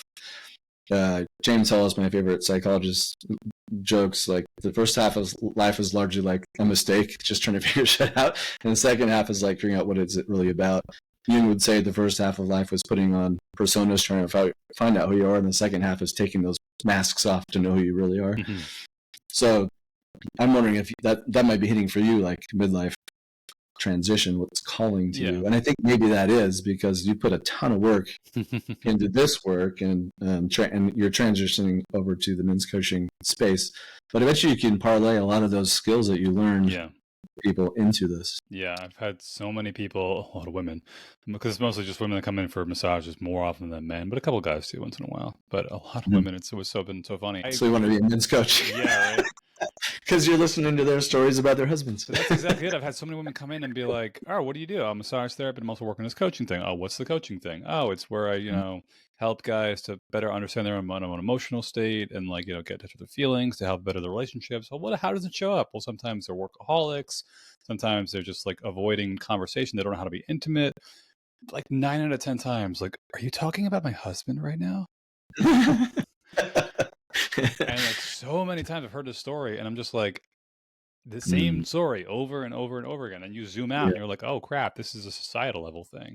It's not just individual. There's a massive need for that. And a lot of these guys just don't know where to go, what to do. And a lot of like my own family, I've got people in my family right now who are still like having like trouble with this stuff and just trying to figure out like, how do I connect to them in a way that I have a natural gift for not tooting my own horn here, but like what you said, a little more feminine leaning, a little more emotionally, more empathetic. I think Connor mentioned this. Sensitive. Yeah, Connor from Man Talks, he mentioned how I'm very sensitive. I'm like, yeah, thank you. Somebody noticed it. Yeah. Cool. Yeah, it's a gift and a curse for both of us. It's a pain in the ass when you feel everything so intensely. Yes. But it's helpful to be like, oh, I can see what you miswired. We got to just try to like reconnect something over here to better understand something. But yeah, a lot of people have come through and then seeing so many of the stories of families and whatnot belong, or like the guy who's like, yeah, I've got more money than God and I'm miserable beyond belief and I hate everything. I'm like, okay, cool, check mark. Don't get money, or at least get enough money that you can survive and live comfortably. What else are we focusing on? But Yeah, yeah, the men's coaching thing, yeah, for me, it became a matter of like, how do I didn't like spirituality. I don't like the woo stuff personally. I was kind of like anti-religious even growing up, and now I really understand religion and what purpose it has in the world. Kind of one of those like 10-year-old atheist thinks that I'm so cool and hip. we're always like that Yeah, when we're young. rebellious basically, just Yeah, rebellious to whatever I see within arm's reach, basically. totally, totally. And I really kind of gravitated more towards like, can I connect this stuff to the science for a lot of guys? Can I connect it to like understanding? Like a big one for me I like to talk about is like with that phrase, the only way out is through. Yeah. And to me, the scientific breakdown of that is the idea that you have particular behavior patterns that have been wired into your brain, into your neurons, into the parts of your hippocampus, your amygdala, from years and years and years of AI data training. The only way to disrupt those patterns is twofold. One, consistency over a long period of time, or two, you have to have a sufficiently large enough emotional stimulus from the other parts of your brain to override that pattern, to essentially almost break it. And Yeah, you then you disrupt. can build something new. And that's usually when someone comes like, my wife just told me once we get a divorce, I don't know, oh my God. And then you feel like It's everything's coming up. disgusting. Yeah. Like all of a sudden it's just like, oh my God, my stomach is turning inside out. My chest is pounding on my chest. My heart's exploding. I feel like, and like that's the emotional stimulus you needed to Yep. break Right. those things, because how strong those behavior patterns are. And finally something broke it, which Yeah. kind of means in the case of the men's work, it's like, if you want to change your life, you have to feel your feelings. Why? Because that emotional signaling from other parts of your brain is the only thing that can tell other parts of your brain to cut the shit, break the pattern, and then build something new. It's so true. Our brains pair memories and things so much more when there's a strong emotion paired to it. Yeah. So when you Than when actually let there's not. yourself like feel your. Another one is for me is like living a fulfilling life. It's like, if you feel like you don't have a lot of stories worth telling, you probably haven't had enough feelings along with those stories, which means you either can't feel it, or you've been avoiding it. Like whatever, it's like if I tell people like, you remember peeing your pants in 5th grade, but you can't remember what the fuck you ate for breakfast 2 days ago. Why is that? Yeah. Because that 5th grade incident was very emotionally charged. You Very don't emotional. remember like laughing so hard you almost passed out. You remember like crying so hard you almost thought you were gonna die. You remember feeling so embarrassed you thought no one ever would talk to you again. You remember those moments because every time it happened, the emotional signal was big enough that the back of your hippocampus was like, cool, write this down, write this down, write this down. Yeah. Make sure we Note keep that. track of this for the future. Yeah. Which then Yeah. tells you, if you want to live a very like fulfilling and story-filled life, you have to do shit that stirs up your emotions. Otherwise, you're not going to carve it into memory. Otherwise, you're not having nothing to talk about. No, and that's why phase one, as I call in therapy, or talk therapy, often fails, because you just run in circles about what happened. Yeah. It almost makes it worse because you reinforce that, oh, that's just the way I am. And okay, you're stuck. Like, I went to therapy for years and nothing changed. Well, what did you do? We just kind of sit there and talk, made a narrative of the same shit, and we didn't feel anything. Maybe sometimes you did, but I think that's coming too, and probably why that one guy pointed out how counter stuff might not work is because they're not really training that unless you go to a specific program that trains it. Like for the master's portion of my grad program, I went to Naropa, where Dewey was. I was in a different track. I was in the contemplative psychotherapy, so more mindfulness-based, Buddhist psychology with the Western psych, and month-long meditation retreats on top of it. There are 3 tracks, and then the second one was transpersonal TCP, I can't remember, transpersonal counseling. That was more of the somatic experiencing kind of stuff. And then there was like a wilderness therapy track. If only they could have combined all 3, it would have been like, someday. It would have been like 9 years. But yeah, a lot of schools don't teach that, right? It's just more about the theory and CBT and these techniques and stuff. They don't really talk about much else. I got way more at Naropa on how to be a good therapist than my PhD program. Interesting. I got great theory and stuff, but if I would have done just the PhD, I would have like floundered as a therapist for a while and just like throw spaghetti at the wall or I would have had to take a bunch of trainings, but they really taught you like And it's a 3-year program. It's not a 1 or 2 like most masters. The first year is you work with your own shit. You need to see your own therapist, and you have to interview. And if you have said you've never seen a therapist before, you're probably not getting in, because it's like saying, I want to be a pilot, and I've read the manual. Oh, have you been in a plane before? Never been in a plane. How do you know you like it? So that's step 1. And then year 2 is like it's you, and then you start working with people, like practice sessions. And then year 3, you're off to internship, and hopefully it's all about the client or patient at that point. It's much more in depth than that, but I got way better training there than at my PhD program. But I got great theory that I didn't have as far as like the psychodynamic part. Yeah. So it's a good combo. Yeah, just the idea then across the board, like what works, what doesn't work, and like feeling your feelings, big one. But trying to, like I said, connecting the science to what's going on internally. Like even a big one for me was breath work. Oh yeah. Like breathing is a dual purpose mechanism, and that's your best connection to your subconscious, is the part of yourself that you can consciously control that your subconscious can also control. So like you learn to for this, like, you got to breathe the positive energy into your body and let it fill your soul. And I'm just like, what the fuck is going on? If you tell me like, oh no, your breathing is controlled by this part of your brain, which is also controlled by your subconscious, and you can actually like influence your subconscious by controlling your conscious breathing. Like, oh, okay, it makes more sense now. Cool. Just give me the man version. I don't want that's what I'm basically what I'm trying to do with all this stuff. Is I've had a lot of people come in with massage therapy, and they're just like, I don't understand why he is like this. I'm like, all right, do we want to start with like society, childhood, attachments? Like, I have so many things I could point to right now as to what's going on with your husband, or with your wife sometimes. But or like for your husband, why is he emotionally cut off, and with that, or for your wife, like, how do I get her to have sex with me more often? It's usually the question. Yeah. And it's always a question like, well, I have a lot of nice guys I work with too. I've seen that too, where it's just like they don't really like happy wife, happy life. Like, oh God, you're never getting laid. Okay. No. Yeah. That's the worst statement ever. But even that ties back into like the whole idea of like the masculine feminine thing with the men, like what ideals we want men to embody. Well, this is what women are saying. It's like, well, is it working? Don't know. Bingo. Yeah. Good question to ask. How's that working out for you? That's a motivational interviewing question. Oh, how's that working out for you? Yeah. But hoping with the men's coaching, I think like the massage therapy ended up being a massive, just like I accidentally got a therapy degree basically doing. Yeah. By proxy. Yeah. You got a good taste for what that's like. So you can definitely parlay those skills into what you're doing now, and you're doing the trainings. Like, that's good. What I've noticed honestly is what's funny is like I could see it. Like, oh, you've got nice guy tied with daddy wounds, tied with intimacy issues and relaxed marriage. I'm just like, what do I do? I'm not sure. Like, how do I help this person?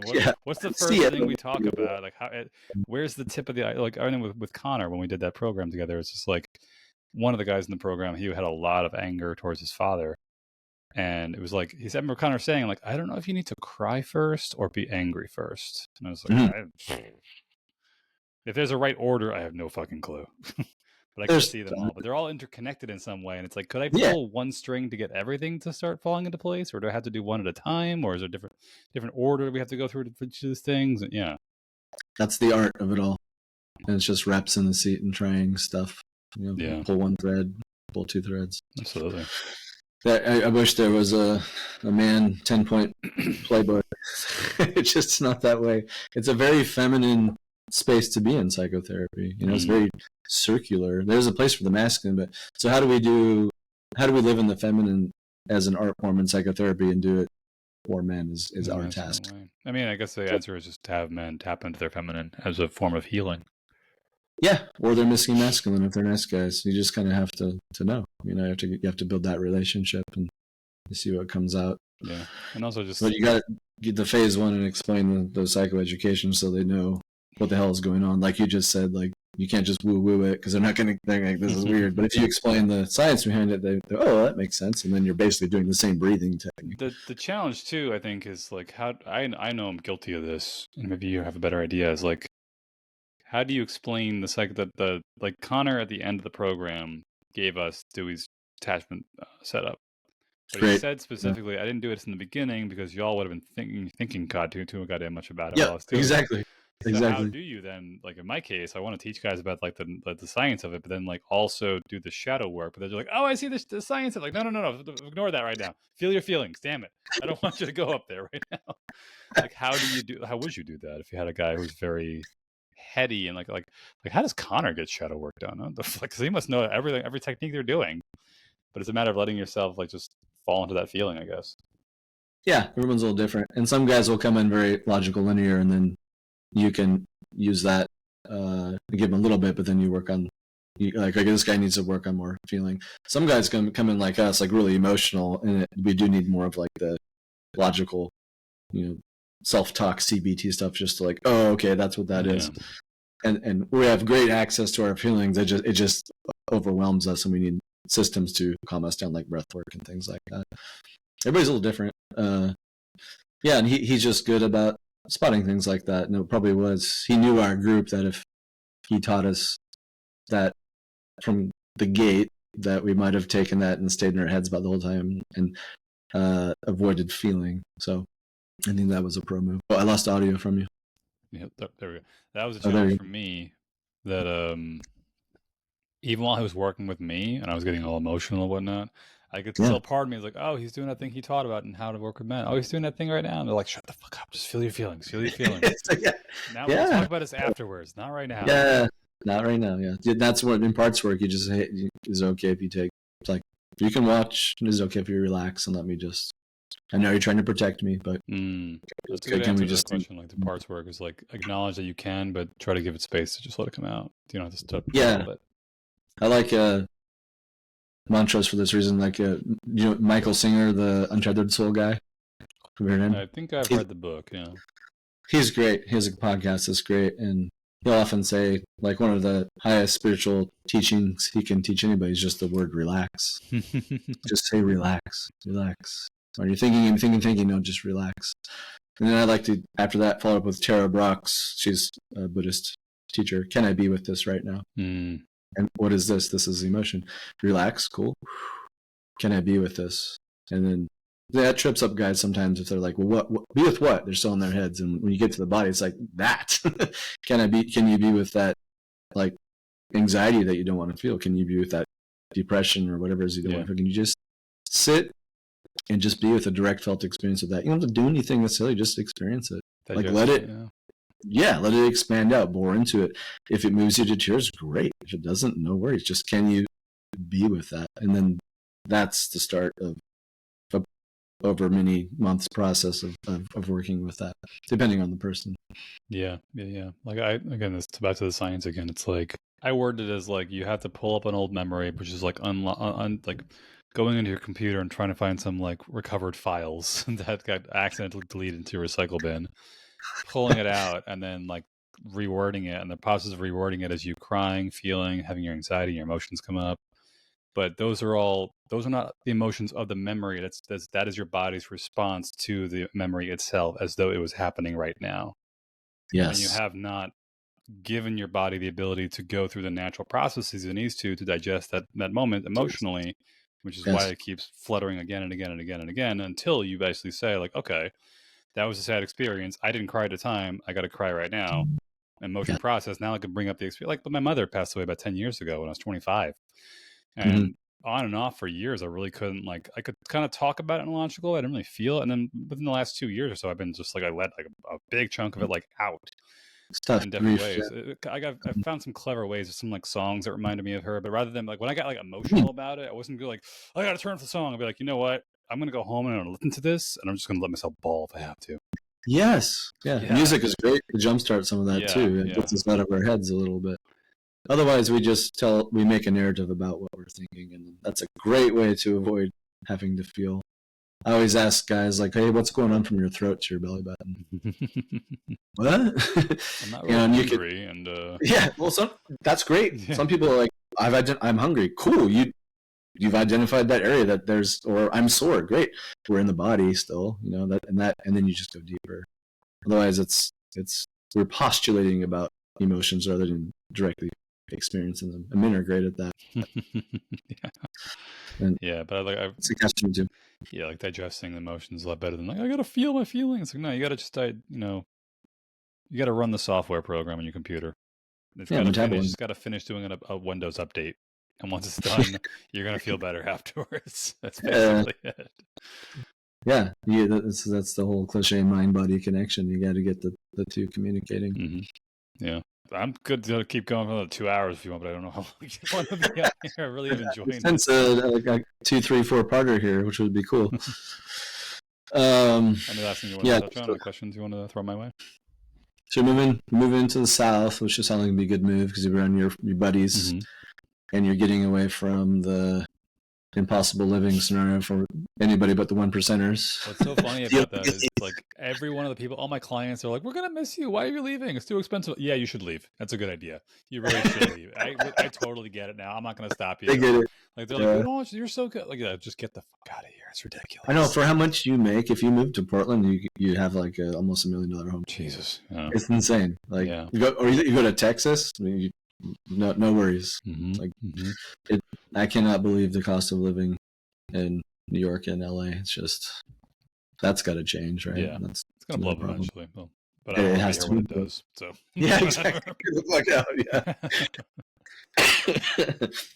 Yeah, even here in Portland, it's not bad, but we always blame the Californians because they always move up here and buy cash houses, and like we had a 1-bedroom house and we sold it for $3 million, and now we have this 8-bedroom house here, and it's like motherfuckers, you're driving up the cost of housing. But yeah, it's cool, man. Just keep doing what you're doing. Like Connor says, like keep getting ever competent in what you're doing. Keep learning. It's all about reps, and I think you have a natural gift for it, and you've been doing it whether you like it or not. So yeah, we always say with a joke that we're wounded healers, right? We don't get into this business. I've heard this before. Like what's like healthy kid? I want to be a therapist when I grow up. Like no healthy, non-traumatized child does that. Maybe 1 out of 10, but I don't know. I've heard about how like sometimes like people who have been through the worst shit make the best therapists because they're like, yeah, I understand. Like I really understand like a deep level. I understand what you're going through. Yeah, we go into the helping field, or nurses are classic, doctors, things like that. Yeah, I think you can be good. You're asking a lot of good questions. Even like our text exchanges have been good, and the guys you're working with now, I think you're helping them. So I have a very quick, funny story. So you mentioned like how like you have like a natural gift for this. I had the amount of times I've had people come in my practice and I'd be like, "How you doing today?" Like, "All right, life story." I'm like, "What the fuck?" Okay, I didn't expect that at all. Like, Jesus Christ, it can open up to you. Yeah, I had exactly. One woman years ago. I'll never forget this. And she came in. We're talking a little bit, just getting to know her. Like second or third session. And she's like, I was going to do an art class. I'm doing an art class this weekend. And I was like, oh, okay, interesting. Okay, there's a thread. There's some art. Let's talk about art. Do you paint a lot? You do painting? Like, I used to. Like, oh, when did you used to? Like, oh, back in high school. Had some art paintings my mother kept. I'm like, oh, that's cool. Does she still have them? No, actually, I ended up like tearing them up because I hated them so much because it reminded me back when I was in high school. I had a lot of issues with my weight, my diet, and I got into drinking really bad. All the girls would call me fat pig and fat slob and all this stuff. And like, I actually on the day that I was supposed to go to graduation, instead of going to graduation, my parents took me to rehab. That was a big thread you pulled. I was like, what the fuck, tuna, did I just pull up right now? Holy shit. I literally, I had to like keep massaging, and I couldn't break tempo to act like I was surprised. But internally, I was like, what the fuck did I just get myself into? Yeah. But it happens so often that I'm just like, oh, here's another one. Here's another tuna. Here's another tuna. All right, here's another tuna. Yeah. Let's go. I've had plenty of these big tuna so far. Totally. Yeah, how long have you been holding that one down, dude? Yeah. And imagine it's kind of cool because you're getting in a relaxed space where you're massaging. And I bet you've had people like spontaneously cry through body release. They didn't know the trauma is stored in the body. You're probably getting a lot of that. We should invent like a field where you get massage with psychotherapy. I've had people tell me to do like life coaching massage. I think even Dewey mentioned that craniosacral therapy can be very powerful. Yeah. I got it done to me once recently. It didn't feel that magical because they literally just kind of put their hand on like your sacrum and your abdomen, like maybe like your lower abdomen, and then like parts of your spine as they kind of go up. It's usually from like your chest maybe down to like just above your pubic bone up to your chest, and they're like, oh, I feel restrictions here and there. But generally speaking, with massage therapy, there is a component of like you have to calm the fuck down to let me work on you, and in doing so, things that you've been bottling up are probably going to come up. Yes. Yeah. Good. Maybe there's a new field emerging that you can create if you want to do that. I know it's rough on y'all's body. Like That's why I'm your going hand. into the coaching thing. It's like I can do it for another maybe 10, 15 years, and then eventually I'm gonna start breaking. Yeah. So like, I don't want to be like 55 and still work. I mean, maybe if I think I do softer massages, but I do a lot of deep tissue. People prefer That's what everybody wants. Yeah. Nobody wants the soft hands. I do have soft hands, which is nice, but I just have soft, heavy hands. Well, that's good. Yeah, the strong hands. My wife always jokes about like the men therapist she finds in our field. She works for Providence, which is a healthcare insurance company here. And she worked for the I hate this word, behavioral health. That's an insurance made word. What is that? Healthy behavior. She's in the part of the credentialing team, so if people want to be on panels, they send their information in, and she has to like make sure they're legit. And she always sees the guys, and she's like, they have cardigans, and they're like the men with the soft hands. I would never see that guy. And I was like, I would not either.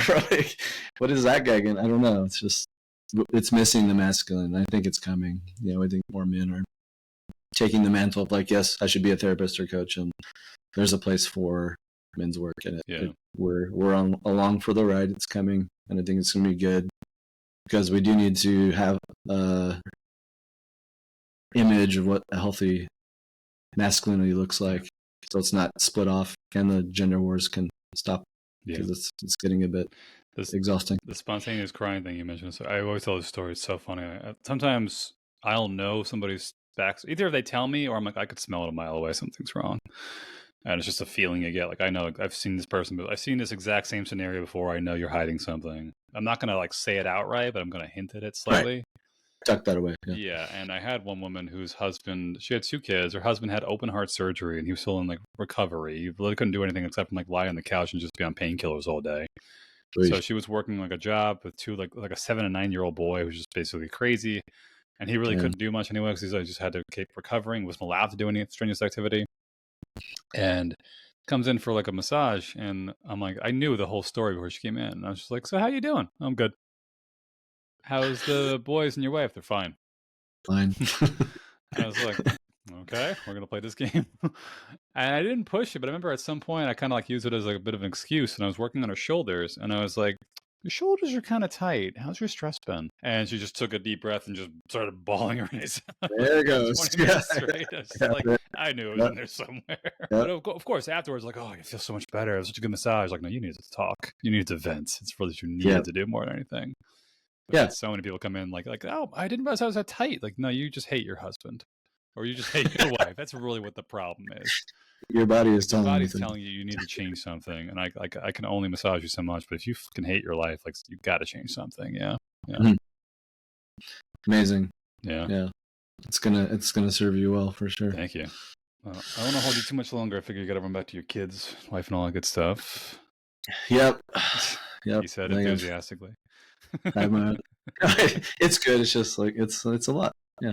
We'll continue this again in the future. We'll have another episode, maybe like in a month or 2. Absolutely, yeah. We'll intermittently do them. Some of the other guys we've been working with, I'm sure I'll have on, and you'll probably have on. Yeah. You've had Phil on, which is he's been on my podcast 3 times. Phil Horning, he's also a men's coach. But yeah, this will be good. Hey, by the way, you're my first solo guest because Josh, my co-host, had to step back because of a lot going on in his life. He'll be back on intermittently, so you're my first official solo guest. And you're my guest too, actually. Yeah, exactly. Yeah, it's a crossover. Yeah, but if anybody out there on my side of the end is like, "Where the hell's Josh?" and they didn't listen to the last podcast, that's why. Gotcha. Well, for my small but growing audience, where can we find your content? Miles Ahead podcast.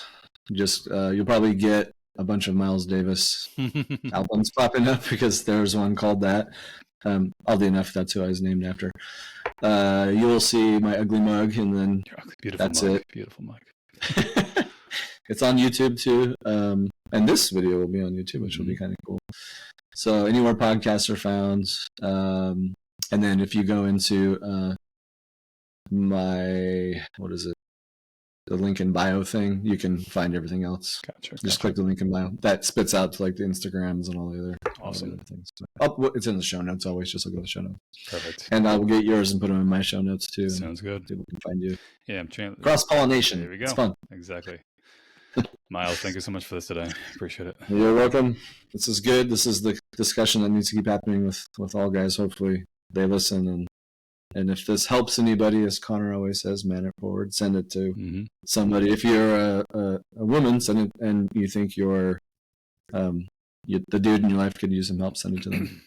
We got to start these podcasts off and be like, let's talk about sports. All the guys come in like, oh, hey, yeah, sports. Yeah, like, exactly. now that you're here, we're going to talk about your feelings. Like, oh, fuck. Yeah. We're going to do this. Yeah. So the Eagles won the Super Bowl. So how does that make you feel? Like, oh, no. You're not going to do that shit to me. Awesome. I've been on cloud 9 for 3 weeks. So awesome. Dude. Good conversation. All right, here's to the next. And then we'll see you in our WhatsApp thing, and then for Connor's thing, we'll just keep getting ever competent, and pretty soon, before you know it, Connor we'll go on his, or he'll be on ours. One of the two. Absolutely. Yeah, or Dewey, or Trevor Boehm, or all these guys that are what do we call them? Psychological parents, I think. They are the men that we will eventually step into their shoes. Yeah. Once they've moved ahead of us, and we're the next generation of guys coming through doing this work. Yeah. Yeah, exactly. Yeah, there's always a process. Yeah. Awesome. More to come. More to come. All right, man. Good chat.